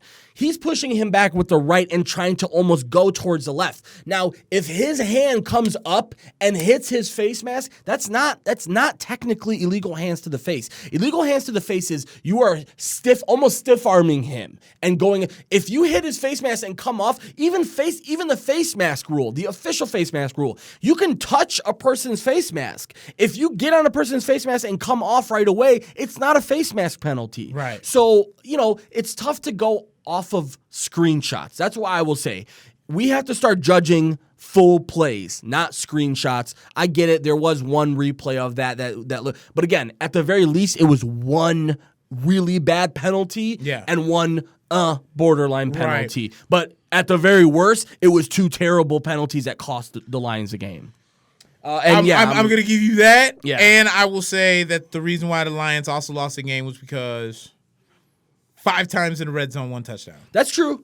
You can't ever expect to win the game that way. And I will say this: the Packers, when you got Aaron Rodgers, you got to be on top of your shit. Yeah. The Bears have been in that position too. So I'm not trying to make excuses for the Lions, but this is more so just a point about man, I'm sick and tired of having the refs. We don't want to talk about the refs. True. You don't ever want to talk about the refs. True. You want to go through a whole week without ever having to mention them in one sentence, right? Right. They should be in the background. So to me, next year, we've got to look at swallowing our pride. Stop trying to protect these old white men from being embarrassed. It's okay if Ed Hockley or whoever the hell it is on the field gets it wrong once or twice. We're not mad at you if you get it wrong, but we're mad at you when you get it wrong and to save face, you continue to go forward with the wrong call. We don't want that. So, agreed. We'll move on from that. I will take the Giants in this one. I think the Giants are going to be a surprise one. I think Daniel Jones has a field day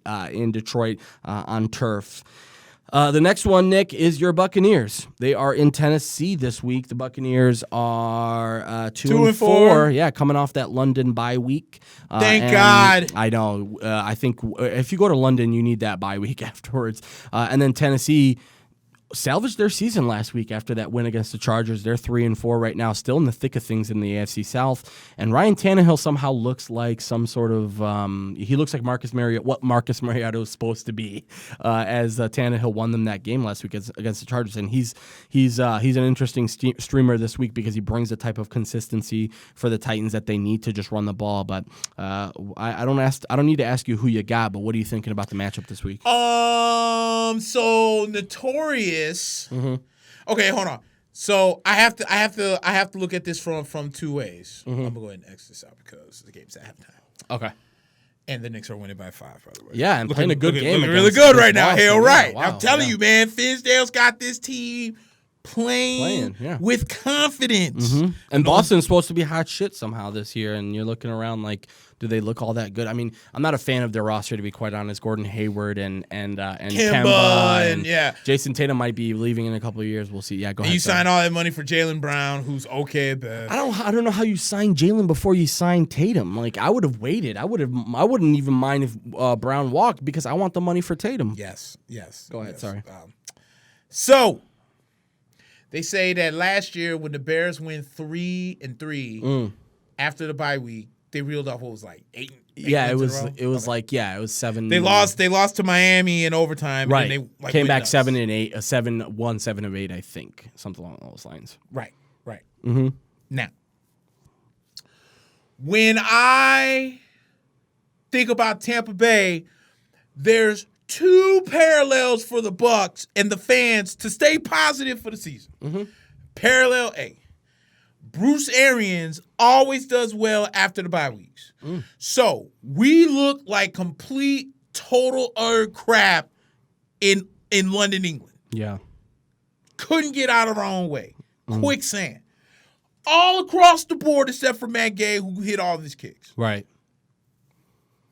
You took the week off. And Godwin had a decent. Godwin has had an amazing flipping year. Man. Mike Evans should be ashamed of himself for dropping like blatantly 2 touchdown passes. And but he had another 2 borderline ones too, where he almost dropped them too. Yeah. Thank you. Yeah. Now, this is where the game gets interesting.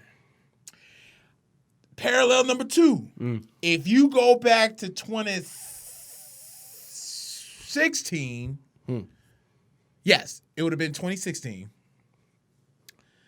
Jameis Winston and the Buccaneers are 3-5. They come off the bye against a 2-4 Chicago Bears team in Tampa Bay. And that's the game where Jameis Winston ran around the entire defense Yeah. and made them look like dumbasses and found Mike Evans wide open down the field. And they ended up winning. We won 5 games and went from 3-5 to 8-5.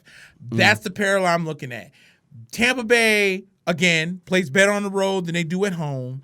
And I think Tennessee's win last week was a fluke because Melvin, stupid, dumbass Gordon could not hold on to a football for 1 damn yard. Yeah. That's not happening. So, JPP is back. Oh, okay. He's activated. Is he going to play outside linebacker? Yeah. Oh, interesting. So they're going to stand him up. They're going to stand him up. With one hand.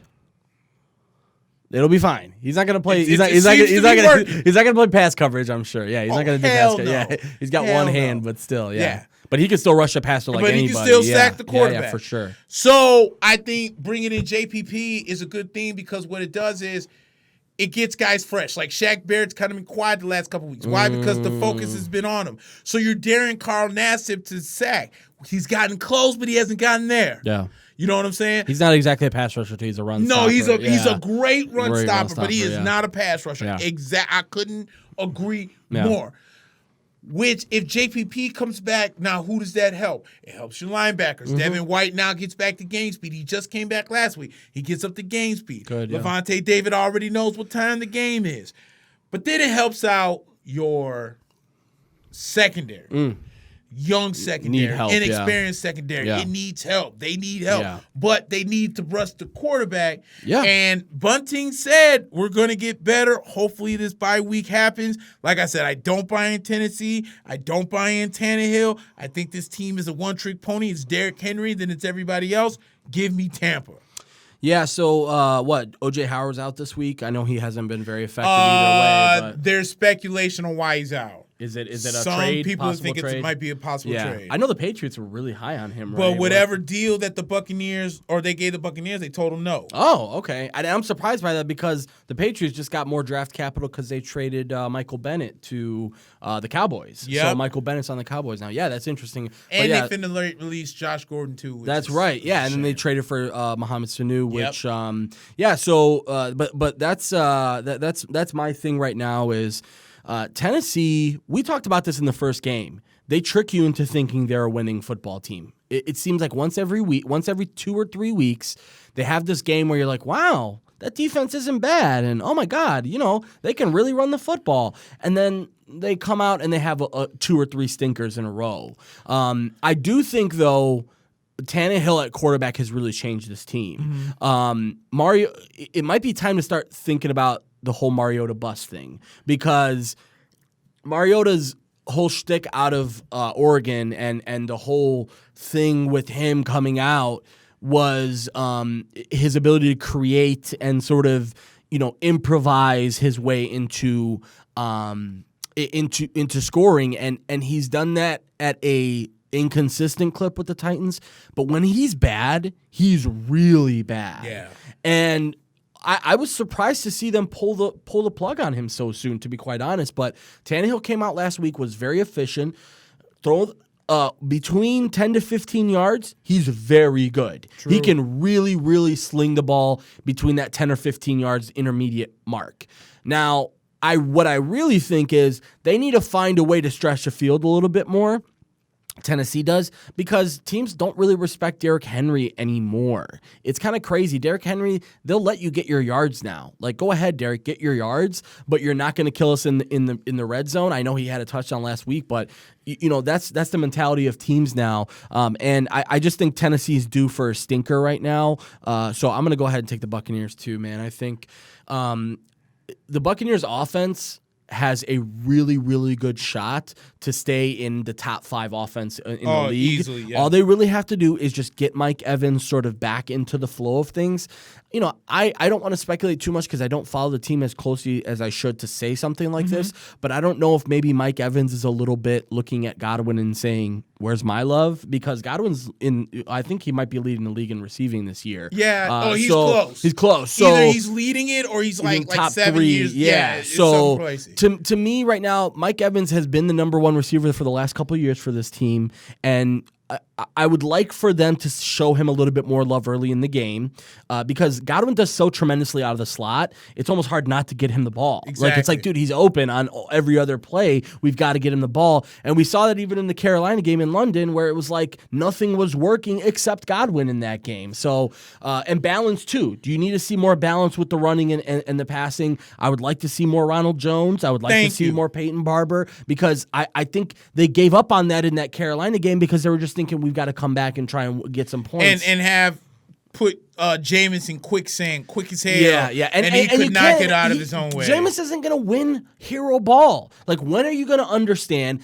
I like what Bruce Arians has done to him, sort of with his mentality, saying Jameis has got to learn to tuck the ball. Like, he's got to learn to throw the ball away, tuck the ball, and just take a sack sometimes. And you don't want him playing hero ball. You just want him playing while he's down by 3 or up by 7. That's what you want to see with Jameis, because he can be effective in those zones. But when you try and get him to win you the game, that's when you start to get him in trouble. Yep. And if I was Bruce Arians, if Mike Evans actually feels that way, I would show him tapes of the Arizona Cardinals when Anquan Bolden was with Larry Fitzgerald. Taking away all those touches from Larry, yeah. And Larry had no problem with it. Larry loved it, yeah. Absolutely no problem. Larry loved Anquan. If the team is winning, then nobody cares. Focus is going to be on Mike Evans. Right. You know what I'm saying? Yeah. They know he's the number 1. So it's pick your poison. Are we going to stop Chris and let him hit Mike, or are we going to stop Mike and let him hit Chris? Right. And as of late, it's let's stop Mike to let him hit Chris. But Mike Evans has got to get open, and he's got to catch the ball when it's thrown to him, man. You can't drop balls. That drop against Carolina, the one where he's looking dead over, and Jameis dropped it dead in his bread basket, and he dropped it. I'm like, dude, you cannot be serious. And I know people say this is overblown, but if you're a quarterback and you throw it right into somebody's chest and he drops the ball, you're not going to be looking at him every single play anymore. When you got this guy Godwin, who basically catches everything that's on his hands is a catch.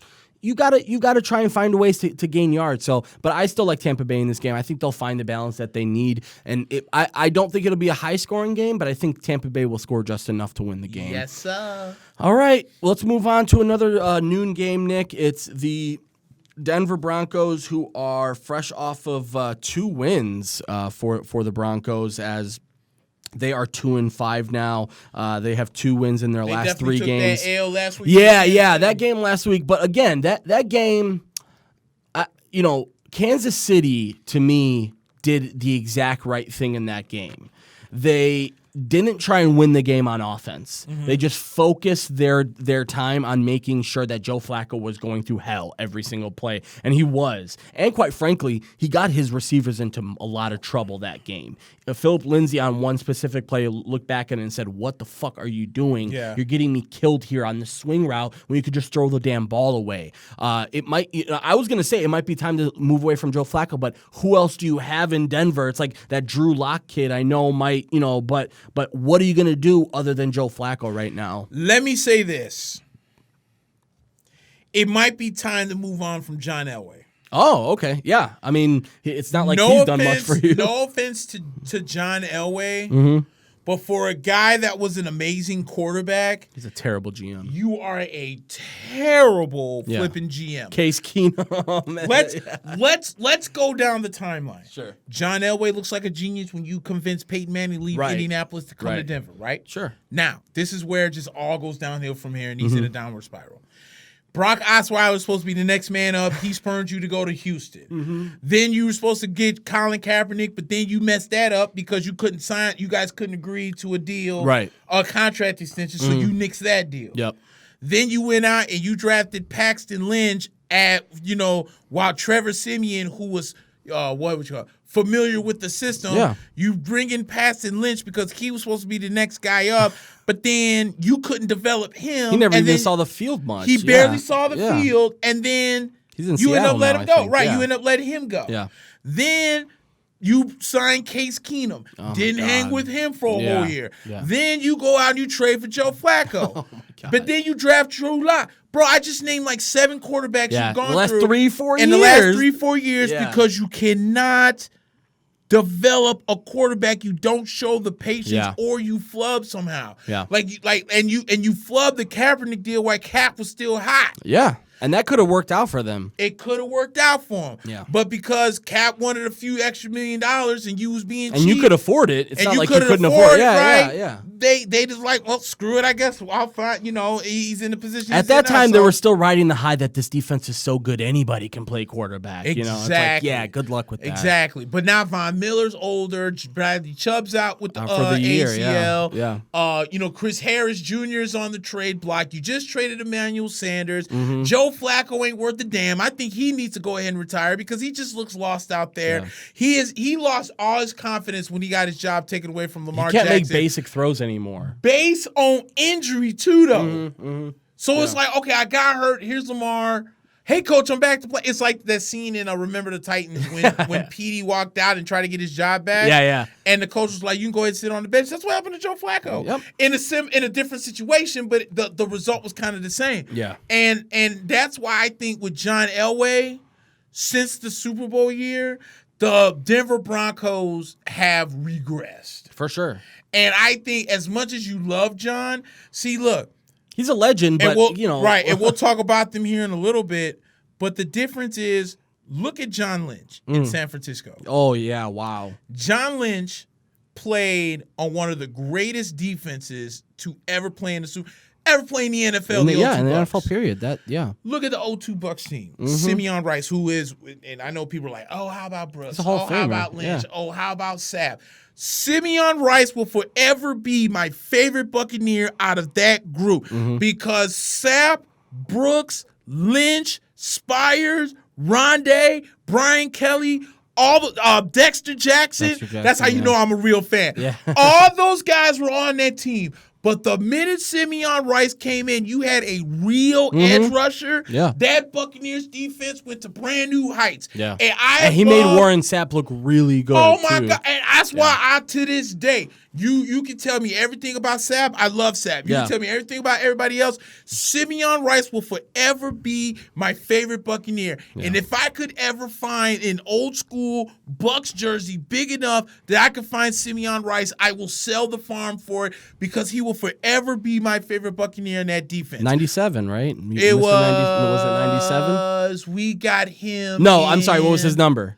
97. 97. Okay. 97. Yeah. I remember him. He was good. Yeah. So, because he left Arizona and came to the Promised That's Land. right. Yeah, that's right. It was Arizona. Yeah. So, look at what John Lynch has done. He's like, okay, I won a Super Bowl in defense, so let me figure this out. Solomon Thomas, Nick Bosa, DeForest Buckner. Yeah. I sign Quan Alexander. I take a shot Frank on Clark. Richard Sherman. Frank Clark. Yeah. Wow. That front seven is so you can't do anything. Why? Because a guy that was Mr. Defense Right. is preaching the same thing to these guys. So then what do? Kyle Shanahan says, I need a quarterback. All right. I'll take a risk on Jimmy Garoppolo. Yeah. I got a great tight end. Kyle Shanahan says, I need running backs. I don't need the best.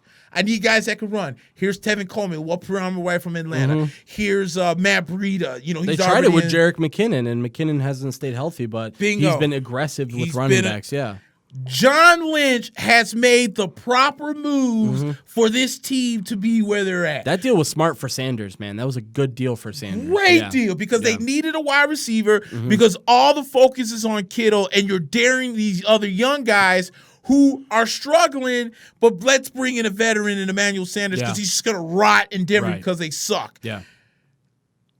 What John Lynch has done is what John Elway should have been doing, right. And he's not doing it. And it's so tough to watch some of this talent in Denver be in the position that they are because this team is just bad. So I think, in my own personal opinion, Denver needs to find themselves a way from John Elway and just start over. Yeah. Trade Vaughn if you got to. Get whatever you can from him.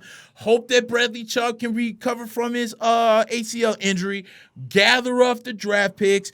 You might as well start trading Philip Lindsay and some of these guys. I mean, you're probably not gonna be on the team in 2 years when you're good. And I know you drafted Drew Lock. Yeah. Are you really that confident in Drew Lock though? Yeah. So you got Justin Herbert, Jalen Hurts, the kid from LSU, Tua. There's a quarterback class coming out. Burrows. We were just talking about it before the That's show. what I'm thinking of. Might be the number one pick, man. Yeah. Denver's going to have to take their picks. I think they need one. But same thing with playing? They're playing the Colts. Playing the Colts. I thought it was. I was going to say this is going to be an easy one because both of us love the Colts. But also, if you're Denver, man, we talked about it with the 49ers. They've got like 3 or 4 people that can rush the passer. By the way, I'm sorry, I said Frank Clark earlier. It was D Ford. D Ford. Yeah, you're right. They've got 3 or 4 guys who can rush the passer. And I think what Denver did wrong was they're like, we've got Von Miller. We'll be good. We'll draft Bradley Chubb. We'll be good. Let's not forget they had Shaq Barrett there. Last year. Right. They had Shane Ray. So they've had a couple of rush linebackers that just didn't work out for them. They're going to be on the road in Indianapolis. Indianapolis 5.5 point favorites. I'm gonna have to go with Indianapolis in this one. Yeah, it's a no-brainer. Nick, another bad team. 0-7 are the Bengals. They might be 0-16 bad. They really might be 0-16. You might be right. They're on the road against the Rams, who. Man, the Rams are doing some soul searching right now, dude. They're 4-3. I know they came off that win against Atlanta last week, but man, if you don't win that game, you're in a really tough position because right now 49ers are undefeated. Yeah, you're already fighting with Seattle to try and jostle with them. Seattle's looking good, and then quite frankly, Arizona's played some amazing football the last few weeks. I mean, I don't want to come out and say they're going to be a playoff contender, but Arizona, we're starting to see exactly what Cliff Kingsbury was thinking and what this ownership team was thinking when they brought in Cliff Kingsbury, because the offense has looked pretty good even without David Johnson last week. I think Chase Edmonds had like 3 touchdowns for them. So it's gonna be an interesting one for the Rams though, because they are hosting the 0-7 Bengals this week. It looks like a no-brainer to me. Gurley is back. Malcolm Brown will be out this week though. And by the way, 11-point favorites are the Rams. I really don't have much to say about this. I think Cincinnati's terrible. Like I said, I think they might be 0-16 terrible. I think that's how bad they are. I think AJ Green not wanting to come back should tell you everything you need to know about. He's just basically like, I'm good, man, because I'm going to be a free agent next year. I don't really want to come back for an 0-8 team and have to fight for the next 8 games. So, I think it's a pretty big no-brainer to me. I think Todd Gurley goes crazy in this game. I think Goff finally has a big game, even though Cincinnati's defense hasn't looked that terrible. It's just their offense really can't. can't help but shoot themselves in the foot. No offensive line. Mixon doesn't get any help. Dalton can't do anything. It's no Green, no Ross, no Tyler Eifert. Well, I mean, that's not a shock. Yeah, but no Ross anymore. And then also on top of it, man, teams really aren't fucking around with Mixon. They're just like, dude, we'll stop you. We'll put 8 guys in the box if we have to. Put 10 guys in the box if we have to. We'll put all 11 if we have to, because you're not going to stop us. And Andy Dalton has no more weapons left. So, yeah, I think I'm going to go with the Rams in that one, Nick. Me too. All right, cool. Make it easy for us. We just talked about the Cardinals. They are another road team against the Saints, who are 6-1. Are the Saints without Drew Brees? Teddy Bridgewater is looking like he might campaign to be the quarterback of the future for the Saints. Let's not forget, Brees is a free agent after this year. Yep. And there's a lot of people who are saying he's either going to come back to the Saints or he's going to retire. If he retires, you might have your guy in Teddy Bridgewater because he looks so good. But the Cardinals, who we just mentioned, are 3-1. Pretty crazy to think about this team that started off with the way that they started off, with the tie against Detroit. Really didn't look like they belonged against the Ravens at all. And the next thing you know, and the Panthers too. The Panthers beat up on them pretty badly, and then the Seahawks beat up on them. And the next thing you know, they're winning now against. They had that game against the Bengals, had that game against the Falcons, and then had that game against the Giants last week. 3 bad teams that they beat up on, but still, you play who is on your schedule, and teams you're supposed to win. Team you're supposed to win, and Cardinals have done that. And like I said, credit to Cliff Kingsbury, because the offense has looked okay over the last couple of weeks. And by the way, New Orleans is a 12-point favorite at home against the Cardinals. Yeah, dude. And I know you said early in the show you don't think that the Saints defense is that good. I think they are. You think they're very good? Yeah, dude. Cam Jordan is a monster. Marshawn Lattimore has played so much better since he was getting torched those first 3 weeks. Yeah, he was. Yeah. He's been playing so much better. Yams and I 63 game. Yeah, and I have to give so much credit to what Sean Payton and the defense has done.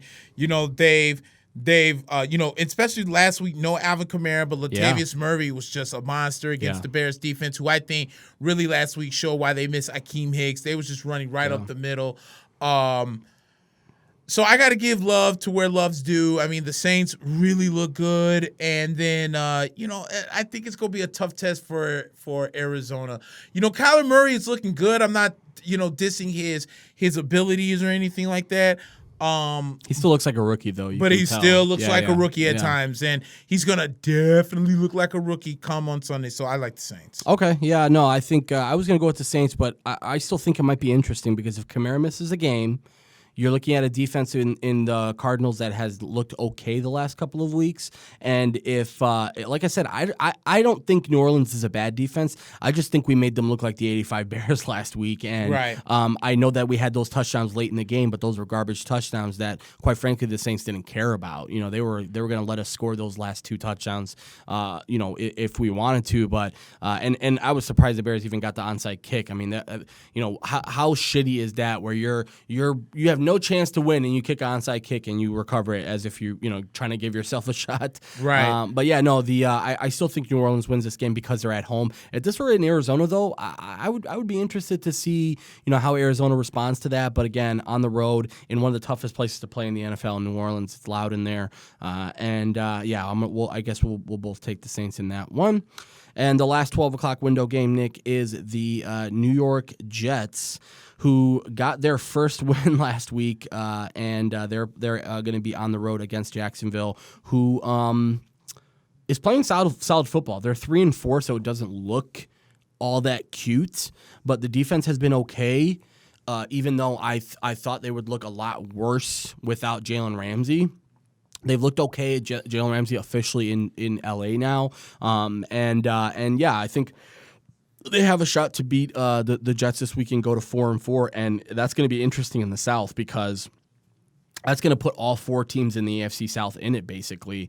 This is going to be an interesting game. By the way, the Jacksonville Jaguars are 6.5-point favorites at home, and Gardner Minshew looks to go 4-4 next week. Who you got, Nick? I got Jacksonville. Okay. I guess I got to give the Jets maybe a little leeway for the fact that they did play the fact that they did play New England and that New England's defense is on a whole nother level. Yeah. And the Jets just overly looked bad, but that Cowboys game, that looked okay. I know the Cowboys were in a tough position, but man, I thought the Jets looked okay in that game. I agree with you on that. So it's like they took 2 steps forward, but they took 4 steps back. But my problem with the Jets is I don't think Adam Gase is a head coach. Me neither. Yeah. I've been saying that for a long time. I don't think he's a head coach. I don't think he's that good. I think he's confused. He might be an offensive coordinator at best. The Jets need to find a head coach. Yeah. Not an offensive coordinator turned head coach. Give you a head coach because they're another team. Quinnen Williams, Leonard Williams. CJ Mosley, Jamal Adams. There's so much talent on this. Le'Veon Bell, Sam Darnold when he's healthy. Yes, you can fix the offensive line through signings and draft picks. This team should not be this bad, but they are. Like Sam Darnold's missing wide open guys. Certain wide receivers like what's the one? Demaryius Thomas dropped a wide open pass. He dropped a few passes, but I remember one in the first quarter. He dropped a wide open pass. They're just bad. And I think Jacksonville comes out and has a big game. So I like the Jaguars. Yeah, I think we both like the Jaguars in that. And there's talk right now that the Jets are looking to maybe just pack it in. They're thinking about trading Robbie Anderson, I think, right now. So yeah, the Jets right now. I heard about that too. Yeah, so I guess we'll have to see how that shakes out. But yeah, I think we both got the Jaguars in that one. And Nick, it's the start of the 3 o'clock games. We've got the undefeated 49ers, my NFC champion pick. 49ers. I don't think it's going to be really tough for any team in the NFC to find the type of flow to beat this team right now. They are 6-0. The defense is amazing. The offense is efficient. They run creative play calling. If you want Matt Nagy to get a lesson in play calling, have him take a look at a Kyle Shanahan game plan and how he runs his team on a play-to-play basis. He is willing to bend in the game, but he also has a very clear plan for what he wants to do. He can use 3 running backs if he wants to. He can use 5 wide receivers if he wants to. He loves to use 3 tight ends. He obviously loves Kittle, and Garoppolo is just comfortable. He's a guy who's comfortable, who, if he didn't miss the season last year, we might have been seeing a team in San Francisco that looked a lot better last year. So I agree. Yeah, so they're at home right now at a 3 o'clock game against a surprising 4-2 Carolina Panthers. The 49ers are 4.5-point favorites. Not really a surprise on that one, but the Panthers officially are looking at Cam Newton is out for this game. Bears fans are all over this Cam Newton thing. What are your thoughts on that one? I'm intrigued by it, but I just don't think he's going to save the season. If you're talking about this beyond, sure, but do I think he's going to be able to walk into that locker room, win over the team, beat Mitch for the starting job, and be a quarterback that's going to lead you to the Super Bowl this year? No. I think a lot of Bears fans have the wrong mentality on that. If you make that trade, you're essentially saying, all right, Mitch is done. Let's see what we can get out of Cam over the next couple of years. Right. But if you think he's going to come in and save your season, you're in for a rude awakening. It doesn't work like that in the NFL, man. You can't just take a quarterback from another team who's been injured, who when he did play this year looked like shit, and then just bring him in and say, yeah, well, he's better than Mitch Trubisky, so go ahead. Let's see how you do. It's not how this works, man. This is the NFL. You've got to be ready, and that's why it's so important that the offseason you come in ready with the team that's going to be good to go, and the Bears didn't have that. Chase Daniels, quite frankly, is not good enough right now. It's crazy, dude. Remember 2 weeks ago we had that show and the dude's like, Chase Daniels a better quarterback. He should just start the rest of the season. It's like, dude, what the fuck are we talking about, man? Yes. It's like, as Bears fans, we're so fickle. We see one guy who can make a 15-yard completion and you're like, this guy's the best quarterback I've ever seen. Or you know what? Bring Cam in here. Dude, there's no pill you can take to save this season. You gotta pull up those damn bootstraps and start playing. So yeah, I'm not a fan of it. But if you want to make the trade, go ahead. But that's more so a thing that I think would be for next year. Right. Houston's winning 4-0 in the top of the 4th. Oh, okay. Wow. So Houston with a big statement here after losing 2 in a row, man. That I'm really happy about that because I was really hoping. Can we take a break from football just to talk about this Houston thing really quick, Nick? Because I don't know if you said anything about it last week. Houston is going through a little bit of drama right now with the whole I believe his name was I'm forgetting his name, but he's Taubman, I believe is his name. He's one of the assistant GMs for the Astros. Right. He got in trouble saying basically, rubbing it in the face of a female reporter about them signing a domestic abuser in Roberto Osuna and saying, I'm so glad we got Osuna. And essentially, attacking this one specific reporter who didn't have nice things to say about Houston when they did sign somebody who's a domestic abuser. Now, do I agree with her that he deserves protest and he should never be able to have, an opportunity again, which I don't even think she was saying. I think she was just saying it's irresponsible for Houston not to do their due diligence on a guy who, missed who was suspended a lot of games for beating up on his girlfriend. I wasn't even really mad at what Houston that dude did. What I was mad at is this good old boys mentality that teams have, where it's like, this is our guy, we're gonna stick with him. So what do? They come out and say, no, she's wrong, it didn't happen the way that she said it, and then basically refuting every single report. And then yesterday, after a week of this business, they come out and say, we fired the guy, we're sorry, we made a mistake, we should have never done this, we should have never done that. I don't respect that. I lost all respect for that Houston organization because, quite frankly, Nick, Houston is not a scot-free organization. Let's not forget they were caught in that big scandal with one of their GMs hacking into other players' databases. I think it was 2 or 3 years ago, where they got in trouble for somebody basically stealing information from other teams. Then they also had a lot of people accusing them of cheating. I mean, you talked about Charlie Morton adding 3 inches to his curveball. There's a lot of people talking about how they're cheating down there and how Verlander looked like he was done in Detroit, and then he gets to Houston, and all of a sudden he's Cy Young again. Garrett Cole looks like he's with Pittsburgh, and then he goes to Houston, all of a sudden he's back to Cy Young award winner. Yep. So they're not a scot-free organization. They're not. And to me, man, they made somebody like me who was on the fence go, nah, fuck this team. I don't really like them anymore. I mean, this is also the same team, I guess, when the steroid scandal was going on with Pettit and Clemens. With Clemens, yeah, that's right. And they had both of them on the team. They had both of them on the team. Yeah. So,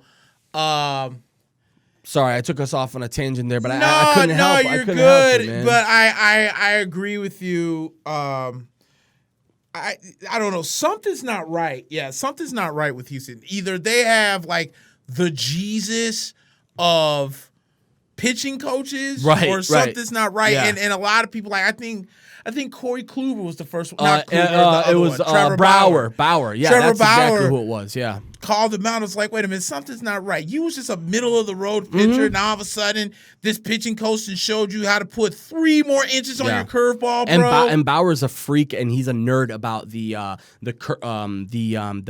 placement of your fingers and how you hold the baseball. Right. And then there was somebody who said, yeah, well, we just teach them how to hold the baseball better. He said, dude, nobody can add 3 inches to their curveball if you tell them to put their index finger a little bit to the left. Exactly. Like, that's not how this shit works, Exactly. So they're clearly doing something to. They're doing something. By the way, what do you think about this whole non-juiced baseball thing? Now they're saying that these baseballs are not juiced. That the ones they're using in the playoffs are not. They're not the same baseballs. You can tell by the sound of the bat almost that these aren't the same balls.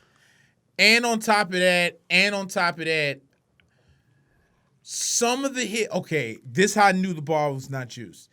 If you go back to Game 3 of the ALCS when Didi Gregorius missed that home run by every bit of 3 inches, if that was a juiced baseball, it would have been in the 3rd row. Yeah, it's 3-2. Yeah. So I know they switched up baseballs, which is total BS because if you've been using the juiced baseballs for the entire season, and why you're would going to take it out for the postseason? Like, that doesn't make sense. Yeah, it's crazy. And the worst part is, remember, they were like, no, these aren't juiced baseballs. These are the same baseballs we've always used. And they had the audacity to lie to us, and then they changed the baseball in the playoffs. It's crazy. They act like we're stupid, but sorry about that. Let's shift back into it. Yeah, so the 49ers at home against the Panthers. I got the 49ers in this one. I have a hard time seeing the Panthers stick with it on defense. I'm with you on that. I like like San Francisco too. I think the run for Kyle Allen comes to an abrupt end. And you've already got people in Carolina saying, trade Cam, we've got our quarterback of the future. It's amazing what can happen when you have 3 good games. Remember, Gardner Minshew was a quarterback of the future in Jacksonville just 3 weeks ago.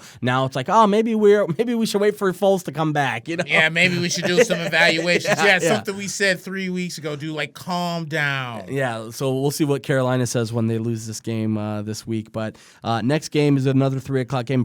I think this might be the most interesting game of the week, is the Browns visiting the Patriots. Nick, Patriots obviously 7-0 undefeated, coming off of another dominant win on Monday Night Football. And quite frankly, to me, they've got all the formula, everything that they need is in place now. Yep. And the Patriots just, I think a lot of people are making a big deal about this Josh Gordon thing.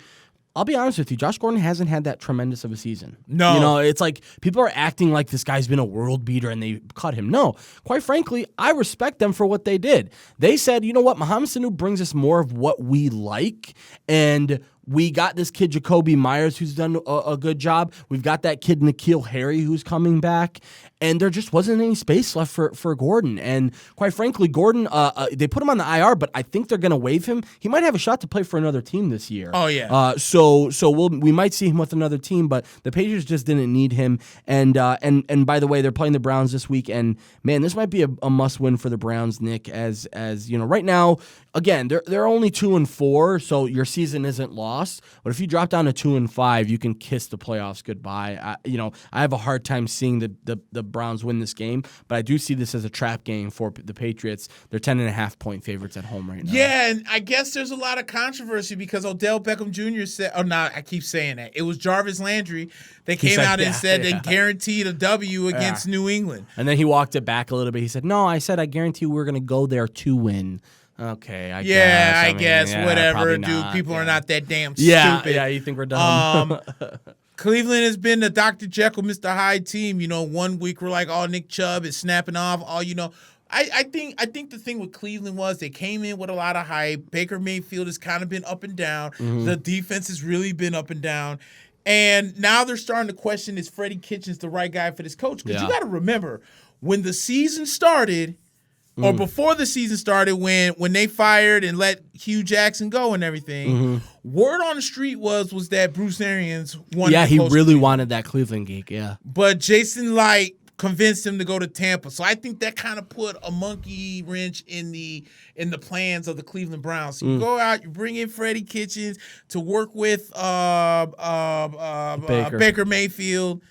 And it kind of hasn't worked yet, and I used to ask, like, damn, why is everybody on Baker Mayfield so bad? Because Baker Mayfield has suffered from the perennial foot and mouth disease. He does, yeah. He's said a lot of nonsense, a lot of dumb shit. Yeah, and now, he's like in commercials, and he's already being branded as this sort of face of the franchise guy who hasn't really done anything in the league yet. No.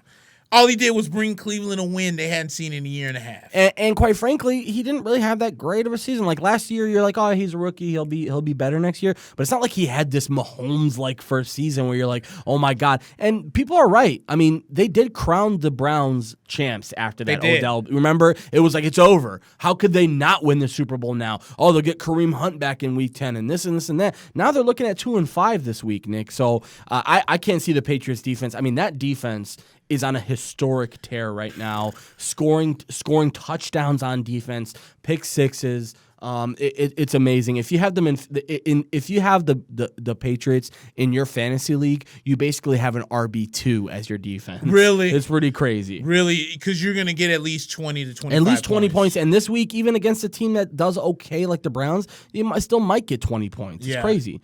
But yeah, I got the Patriots in that one too. At home, especially. It's hard to pick against Tom Brady. By the way, what do you think about this whole thing about this might be Brady's last season with the Patriots? Have you seen anything about that? You know what? I wouldn't put it past you.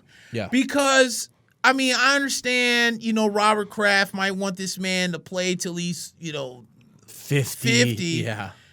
But at the same time, Brady has looked like he's 42. He does, yeah. That You know what I'm that saying? Buffalo game was rough. Was man. rough, and it's not like this man is out here throwing, the 5 TD passes like we've seen him in the past, and this offense is clicking and everything. I think they've benefited a lot for the fact that their defense is for sure. Like, look at the game against the Jets. They had such great field position because their defense was making interceptions and everything else against the New York Jets. So and what about the Giants game too? Remember that Giants game? Exactly. The Giants were in it for 3 quarters. Exactly. And Sony Michel only had 42 yards. He had 3 touchdowns because they were in Jets territory the entire game. Yeah. So I'm not poo-pooing it because I really think that there's something going. I think Tom Brady's just like, damn, you know what?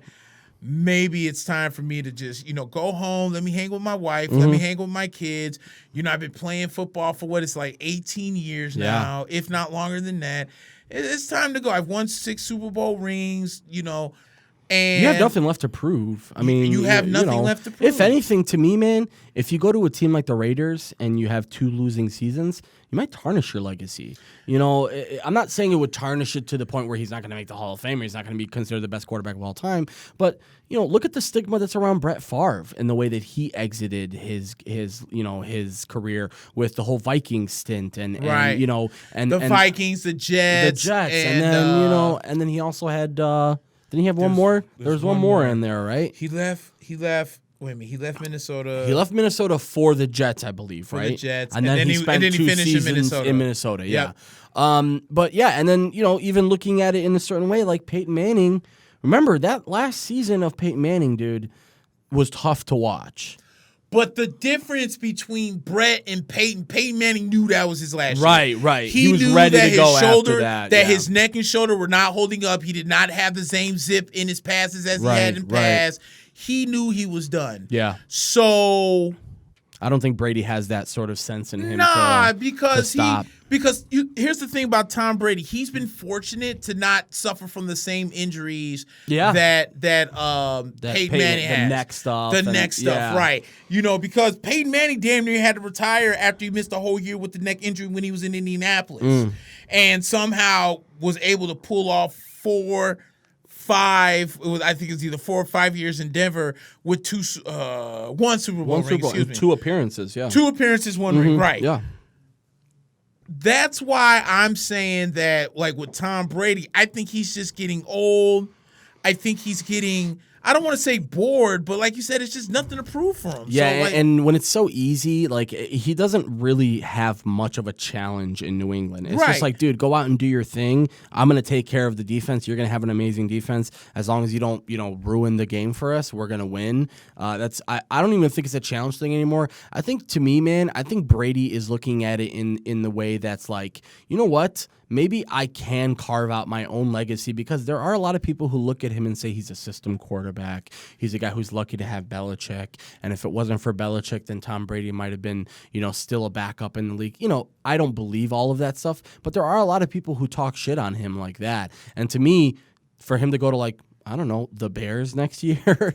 And, it might be a little bit crazy. For me, it's crazy to think of Tom Brady in any other uniform than the Patriots. I think if he's smart, even if the Patriots say, yeah, we know you want to play one more season, but we can't do that, I would just retire if I were him. And that's what I'm thinking, because not everyone can be like Joe Montana. Think about it. The Chiefs stuff, and yeah. Joe leaves San Francisco, goes to Kansas City, but a lot of times when you talk about Joe Montana, you only think about him when he was in Kansas City. Yeah, you think even about though he took them to the Francisco. playoffs and took them a pretty deep one year. Exactly. Too. Yeah. There's another quarterback that did that went from one place and then played for another team. Brett, and then there's Brett Favre. Yeah. Marino stayed in Miami. Jim Kelly stayed in Buffalo. Elway was in Denver. So I don't know. I don't see Tom Brady going to any other team, but I wouldn't poo-poo if he's really thinking about leaving. Yeah. I would not just dismiss that altogether. All right. All right, Nick, last 3 o'clock window game, and then we'll get into the Sunday and Monday night games. The last 3 o'clock game is the Houston Texans, who are 4-3 on the early in the season, coming off of a couple of impressive wins, especially against Kansas City. That was an impressive for them. And they're going to be facing the Raiders. The Raiders coming off of, again, they didn't look the best in that game last week against the Packers, but this is a team that won against the Bears, won against the Colts. The Colts are a pretty damn good team, and then obviously they beat up on the Broncos early in the season. But this is an interesting game to me because I think Houston right now has this Jekyll and Hyde feature to themselves as well. It's almost as if, some weeks you can like guarantee that Watson and Hopkins are going to hook up and it's going to be a guarantee, and some weeks you look and it's like they can barely even get the ball past midfield. So it really also depends on their running attack. Like Carlos Hyde and Duke Johnson are so hit and miss for them right now that if Watson isn't doing it, sometimes they're in trouble. But I still see them coming out with a win against this one. By the way, Will Fuller is going to be out. Titus Howard, who's their first-round pick, is going to be out as well. So Texans a little bit shorthanded, but they did well last week shorthanded without Will Fuller. So we'll see how things go this week. Who do you got in this one? I got Oakland in this one. I think Oakland bounces back. Like you said, I think that game against Green Bay was, I wouldn't say it was a fluke. They just had a bad game. Yeah, and Teams the have Packers bad might games. be for real, honestly. I it might think be so time too. to think about them as for I real. think so too. And it's just with Houston, they're so inconsistent, and you don't have what's his name, Will Fuller, who's actually kind of like the security blanket for DeAndre Hopkins. And he had 3 touchdowns the week before. You know what I'm saying? So for whatever reason, he can't stay healthy. Will Fuller, they need him. And they did lose that game last week against the Colts without him. So exactly. Yeah. So and I think Oakland comes and has a nice little battle for that game. Okay. Yeah, no, I could definitely see that too. But by the way, for those who are betting, I don't know if I said it, but Houston 6-point favorites at home. And then pretty exciting Sunday night game to make up for our dud of a Monday night game. But the Sunday night game, the Mahomes-less Chiefs, we'll see how they do with Matt Moore at quarterback at Arrowhead, are going to be hosting the Packers, who are riding a hot streak right now. Other than that Cowboys game, they're looking like a Super Bowl team right now. So, actually, I'm sorry, not the Cowboys game. The who did they lose against? Who's that? The Packers. They lost to what was it again? Because the Dallas game was the one they spanked them. Eagles. It was the Eagles game. They lost at home. That's right. Yeah. And quite frankly, the Eagles haven't looked good since then. And the Packers have looked amazing. I mean, that game last week against the Raiders, they left no doubt. Aaron Rodgers looked amazing. And in that game against the Lions, it was a close one. But again, I said it earlier in the game, or in the podcast rather. Yeah, it was tough. They got those calls, but they still won the damn game. Right. So give them credit for that. But yeah, by the way, for those of you who are betting, 5.5-point favorites are the Packers on the road. Pretty crazy to think about Packers being at Arrowhead, one of the toughest places to play, and they are 5.5-point favorites. Who you got, Nick? I got Green Bay. And I think Aaron Rodgers has a similar game this week like he had last week. I think the problem that I have with Kansas City, I don't like their defense. Right. I haven't liked it. I think they let a lot of big pieces go. Look how good Justin Houston has been Indianapolis. And Frank Clark has looked hasn't really been that great for them either. The guy they brought in from Seattle. No. And then D Ford has been so good for San Francisco. Yeah, that defense has not looked great at all. No, it hasn't. And so their secondary's average at best. So yeah, no, give me Green Bay, and I think Aaron Rodgers has a similar game like he did against Oakland last week. Interesting. Yeah, what I'm thinking this week is I think the Chiefs come after Aaron Rodgers. I think teams are scared to come after Aaron Rodgers because he's so good against the blitz. But I think this is the week that we finally see the type of pressure. Because let's not forget that game against the Eagles. One of the big reasons why they lost that game is because they couldn't establish the run because the Eagles were very good, and the Eagles were getting to Aaron Rodgers with 4 guys. Right. So I think maybe the Kansas City will have to commit another guy or two on the blitz, but I still see them doing a lot. And quite frankly, I think Matt Moore is serviceable enough to win them football games in the meantime. That's part of the reason why I'm so surprised they're like so rushing Mahomes right now. But yeah, I think this is going to be a hotly contested game, but I think the Chiefs are going to win this one at home. So we'll split up on that one. We'll see how we do on that one next week. And I don't even know how much we want to talk about this game, Nick. The Monday night game, 2-4 Steelers are going to be hosting the Dolphins. How about this? I'll take the Steelers. I legit have the Dolphins on upset alert. Oh, you do? Okay. Yeah, because Mason Rudolph's coming back this week. We don't know how he's going to look, but the Dolphins actually have looked okay the last couple of weeks. It's kind of crazy to say that because they haven't won a game yet, but they didn't look that bad against the Bills like last week, surprisingly. They were in that game for most of the game, and then let's not forget that they only lost to the Redskins by 1 in that game a couple of weeks back. So you're liking the Dolphins in this one? I like the Dolphins. Yeah, I think the Steelers right now 13.5-point favorites at home. And they'll cover. They'll cover probably. Yeah, but here's another thing. The Steelers right now, they went all in with that Minkah Fitzpatrick trade. They might be regretting that right now because now they're looking at a top 10 pick probably going to the Dolphins. Thank you. Yeah. And I love how everyone's like, "Oh, you can't miss out on a generational talent like Minkah Fitzpatrick." I don't think he's that. Yes, if Pittsburgh still had Le'Veon, Antonio, a healthy Big Ben, and a team that was 6-1, and you needed defensive help, and you know that first round pick's going to be in the lower 20s, yeah, you could afford to do that. Yeah. You Big Ben, but they made this trade before he busted his elbow. Right. No. No. They did it was after. It was after. It was the week of. Literally the week of. Yeah. This man bust his elbow. You know he's out for the season, and you still and go you know out you're and gonna suck, and you go out and trade first round draft in this year's draft. It's kind of crazy to me. And honestly, if Minkah Fitzpatrick were a generational talent, the Dolphins would have kept him. The Dolphins looked at this guy and said, he's expendable. Let's not forget, I know the Dolphins it's a fire sale for them, but it's not exactly they're in a position where they need to get rid of Minkah Fitzpatrick. No, they saw the value on a first round pick and they're like, go ahead and have him because he's not going to be good for us when we're good. So it's okay. Go ahead and have him. So yeah. No, the Miami Dolphins definitely got the better end of that deal and do not flub the pick. That might be enough motivation for them to try and win this game. If we beat them, we might have another top 10 pick next year. So extra motivation. All right, Nick, let's jump into UFC 244. I know you got to read for us over there. Don't do this one. No? Okay. No. All right, so Nick, we went back and forth. You know what? I'm sorry. Our other sponsor, PodRiver Media. Sorry about that. So, no, go ahead. Yeah. I'll talk. Let me talk a little bit about PodRiver Media while we're at it because I think UFC would probably be the last thing that we got on this show. Si, senor. Okay, cool. Yeah, so guys, PodRiver Media is the network, guys. Do us a huge favor. Check out our sister podcast. It's Local Level Podcast, new local and small business show featuring our producer, Steve, also with Boss to Boss with Mira Wieslow. They're all part of the PodRiver network. We are a part of the PodRiver network. Guys, do us a huge favor.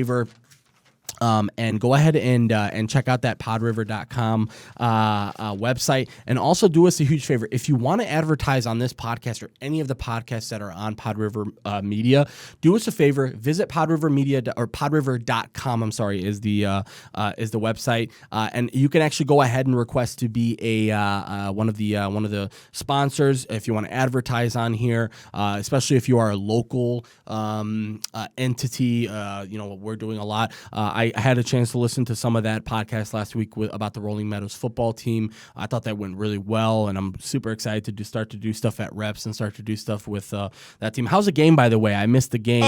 You know what? Let me look it up right now. Okay, cool. Yeah, no, but guys, again, I'm meant to go, but Oh yeah, so do us a huge favor. PodRiver.com is the website.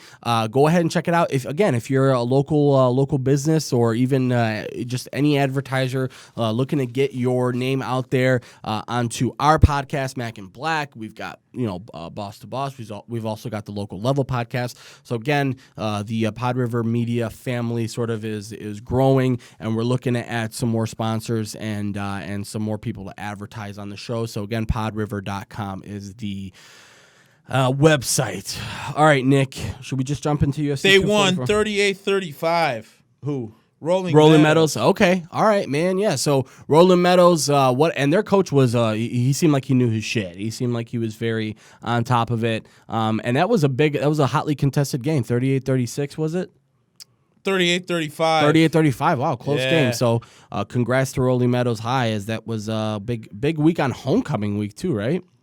Last week against this game was in Hershey. Oh, it was in Hershey. Okay. Yeah. So yeah, guys, again, PodRiver. Oh my God, I popped that. PodRiver.com.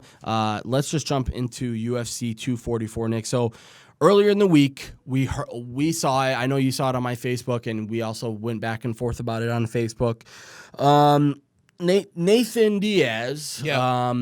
Went ahead and took the liberty to go out and basically put out a social media post saying that the UFC and USADA, who is the testing agency, the testing agency of the UFC, which is pretty new to the UFC. I think it's been about 3 years since USADA's been on board. They used to do it independently. USADA now is an entity known to have some weird practices. They've had weird back and forth with Cain Velasquez, weird back and forth with Rafael dos Santos. There's a couple of other veteran fighters that they've had issues with, and a lot of those issues have to do with these tainted supplement tests, where there's little trace amounts of bad stuff in somebody's system, and essentially it's not enough to ruin the fight, but it is enough to come up after the fight and bite you in the ass. Similar to what we saw John Jones with the picograms. Remember, he came out, he fought, and then a week later we found out he technically failed a test because of those picograms of this banned substance. Well, Nate Diaz had a similar thing happen to him. Mm-hmm. Nate Diaz was told, keep it on the hush-hush. We're still going through with the fight. The fight's not off. You're not suspended by New York Athletic Commission. And Nate Diaz is a real motherfucker. And he said, nope, I'm not going to do that. I'm not going to take my name. Nate Diaz is a guy who's a vegan, doesn't eat meat. Everything that he puts in his body is whole foods. And he takes pride in that. It's one of the things that he takes serious pride in, and wasn't going to let that happen. Essentially said, I'm not fighting. I'm not going to fight because I'm not going to let them tarnish my legacy. I'm not going to have them tell me to hush, hush. And there was a big controversy. Everyone thought that the one of the biggest, most anticipated fights of the year was going to be off. It turns out now that everyone around them, including Masvidal was the first guy to come out and tweet, dude, this dude's clean. I'm telling you, I'll see you in New York. Basically saying this fight's not off. And that's what gave guys like me a lot of confidence, is because Masvidal was basically like, dude, we're not going to miss this fight. Yeah. Like, we're fighting, okay? So, and then Dana White comes out in support, maybe a little bit too little, too late. And then a couple of other guys come out in support of Nate Diaz, including USADA, who did that as well. Ronda Rousey did too. Ronda Rousey did. And listen, everybody who knows Nate Diaz knows Nate Diaz doesn't fuck around. Yep. He's one of the guys who's very critical about other people being on steroids. And we talked about it before the show. I thought it was ironic. John Jones was like, yeah, dude, like, I feel you, man. You know, you and I are both in a similar situation. I wanted to be like, dude, John Jones, he's talking about you. Yeah. He's clowning you. He's saying you are one of those guys who basically kept it on the hush-hush, fought your fight, and then after the fact, when it came out in the media, you're like, no, I'm cleared of all wrongdoing.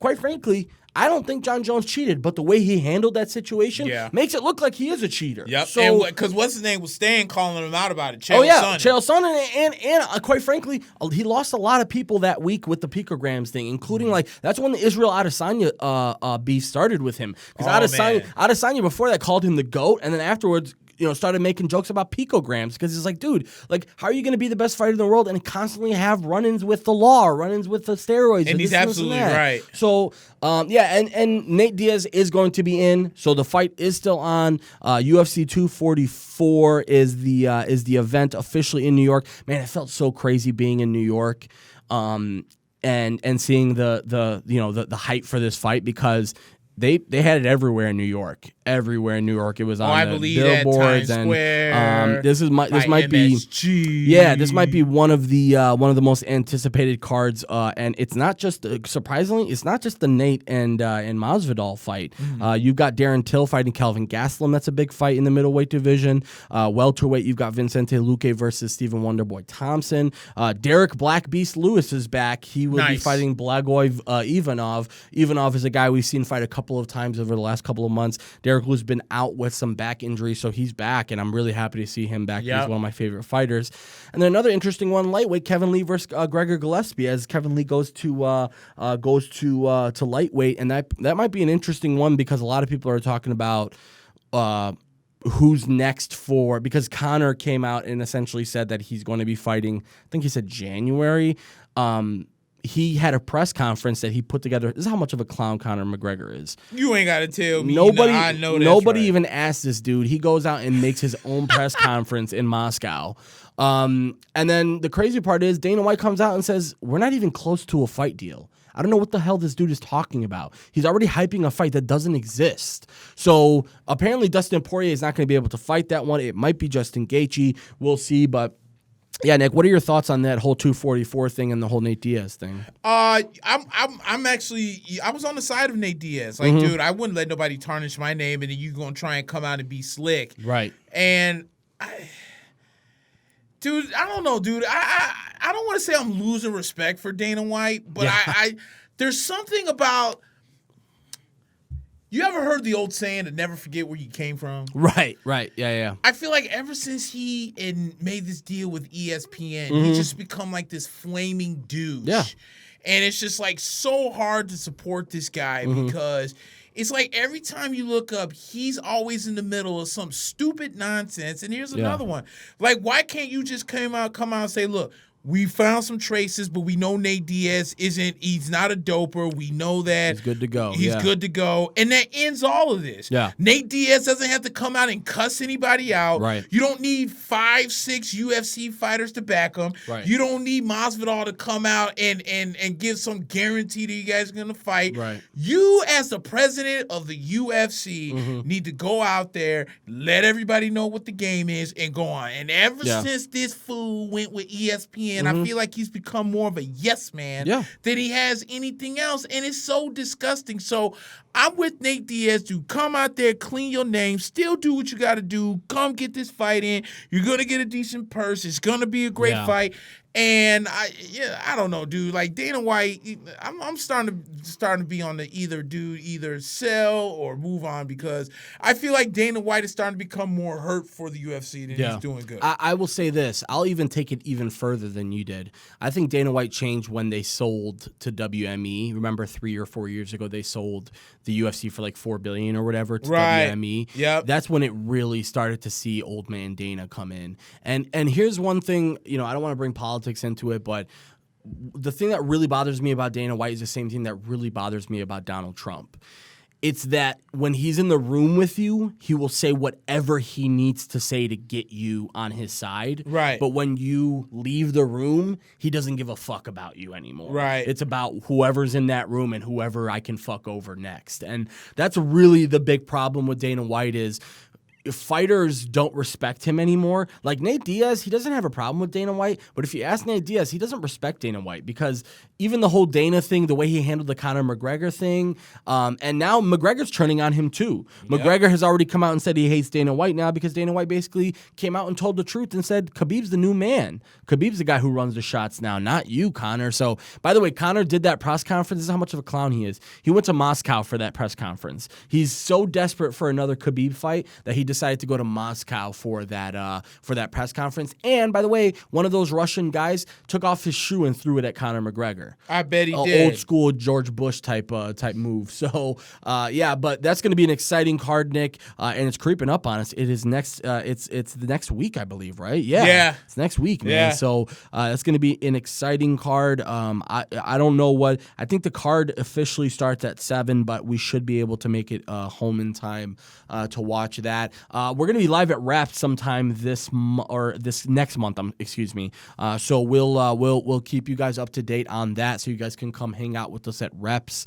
I think we got through everything. Do we have an update on what the score is in the baseball game? I'm going to check in on that before we head out because that's pretty much the only other thing of consequence. Oh, there was a couple upsets in college football today. Yes. Oklahoma. Yeah, and then by the way, Michigan and Notre Dame are playing. Michigan's up 3-0 right now on number 8 ranked Notre Dame. The first quarter just started. But yeah, let me just check on this here baseball game before we wrap her up because I just want to make sure. Yeah, it's still 4-0 end of the fifth right now. So Houston looking really good and looking to push this one to exactly what we're talking about. If you win this game, man, it's 2-2 and it's a 3-game series. Not a bad way to bounce back from going 0-2 at home. Right, dude. I need a video game chair so bad, and the one that I was gonna buy for $50, the dude sold it. Okay, so this is why some things drive me nuts. Mm-hmm. I asked the guy if it was available. He told me it was available, and then because some guy that was going to pick it up didn't respond, so then I was going to buy it from him. Like I was going to be late for Arch Rivals to go from Bolingbrook to Shorewood to go pick up this chair for $50, right? Wow. But then he was like, oh, well, last night's not bad. Then I got a message today saying that, oh, well, the guy hit me back yesterday, and I'm going to give him a shot. And now he sold it. Yeah. How does that work? I'm like, it's dude, that the is dude either crap, showed up or dude. he didn't show right. up. Yeah. I'm sitting here telling you, like, look, I know today's bad because I work and then I'm doing the show and you say you work all day. Okay, that's fine. Then hit me up first thing tomorrow, I said, and I'll be down there to go pick it up. And then, oh my God, dude, I'm so mad. All right, so now. we're still on a search for a new gamer chair. Yeah, for dude, Nick, but man. I don't want to drop like I'm looking like 120. Dude, if I were you, man, I would go to Wayfair.com. Have you ever used Wayfair? Check out Wayfair. I haven't. I've been like on check offer out, up. check out Wayfair. Here's the thing about Wayfair. Their delivery takes forever, but you're going to get like 30 or 40% off of whatever furniture you're going to get on there. And by the way, their return policy is amazing. If it comes and you don't like it, you can just ship it back and they'll give you another one or give you credit. So check out Wayfair for your I'm going to check it out because like some of these, they look decent. But I can't even trust the ones that are on like Facebook Marketplace. Like sometimes I feel weird. Like, what? I didn't even think about Facebook. Yeah, maybe even try them. But I'm always sketchy about Facebook Marketplace because I'm the type of guy that's like shy. If I show up and it looks like shit, I'm gonna just because I drove all the way over there and I don't want to be a dick, I'm gonna be like, yeah, I'll still take it. You know, even though I don't really want it, I'm just an asshole like that. So, anyways, Nick, fair enough. Let's wrap her up. Yes, sir. Man, another big one next week. By next week, we're gonna be talking World Series ending more than likely. More than likely, we're gonna be talking about NBA basketball kicking into gear, NHL hockey kicking into gear. Yes, sir. We're getting into the important weeks of college football. Facts. In another like except the Alabama LSU play in a couple weeks. Yeah, 2 or 3 weeks away from rivalry week, so we're gonna start to see a lot of crazy football games. And then obviously we've got the football season that we are full throttle, and UFC 244 next week. Yes. We got a big show next week. Guys, check us out, mackandblack.com. Yes. PodRiver.com. Intrinsic Marketing. And again, go check out our sister podcast, Mira Wieslow and Boss to Boss. Steve at Local Level. I know Local Level's been putting in some work over at Reps. Again, shout out to Reps. In Rolling Meadows. We're going to be doing some live stuff there next month, so we're super excited about that and that partnership. Anything else, Nick? That is it. I need to go make some keto meals. Yeah, I'm super, super hungry. Yeah, all right, guys. I'm starving. I'm so ready to eat right now. All right, guys. Thank you. That was another one in the books. We will see you guys next week. For Mac, for Black, I'm Mac. Peace out.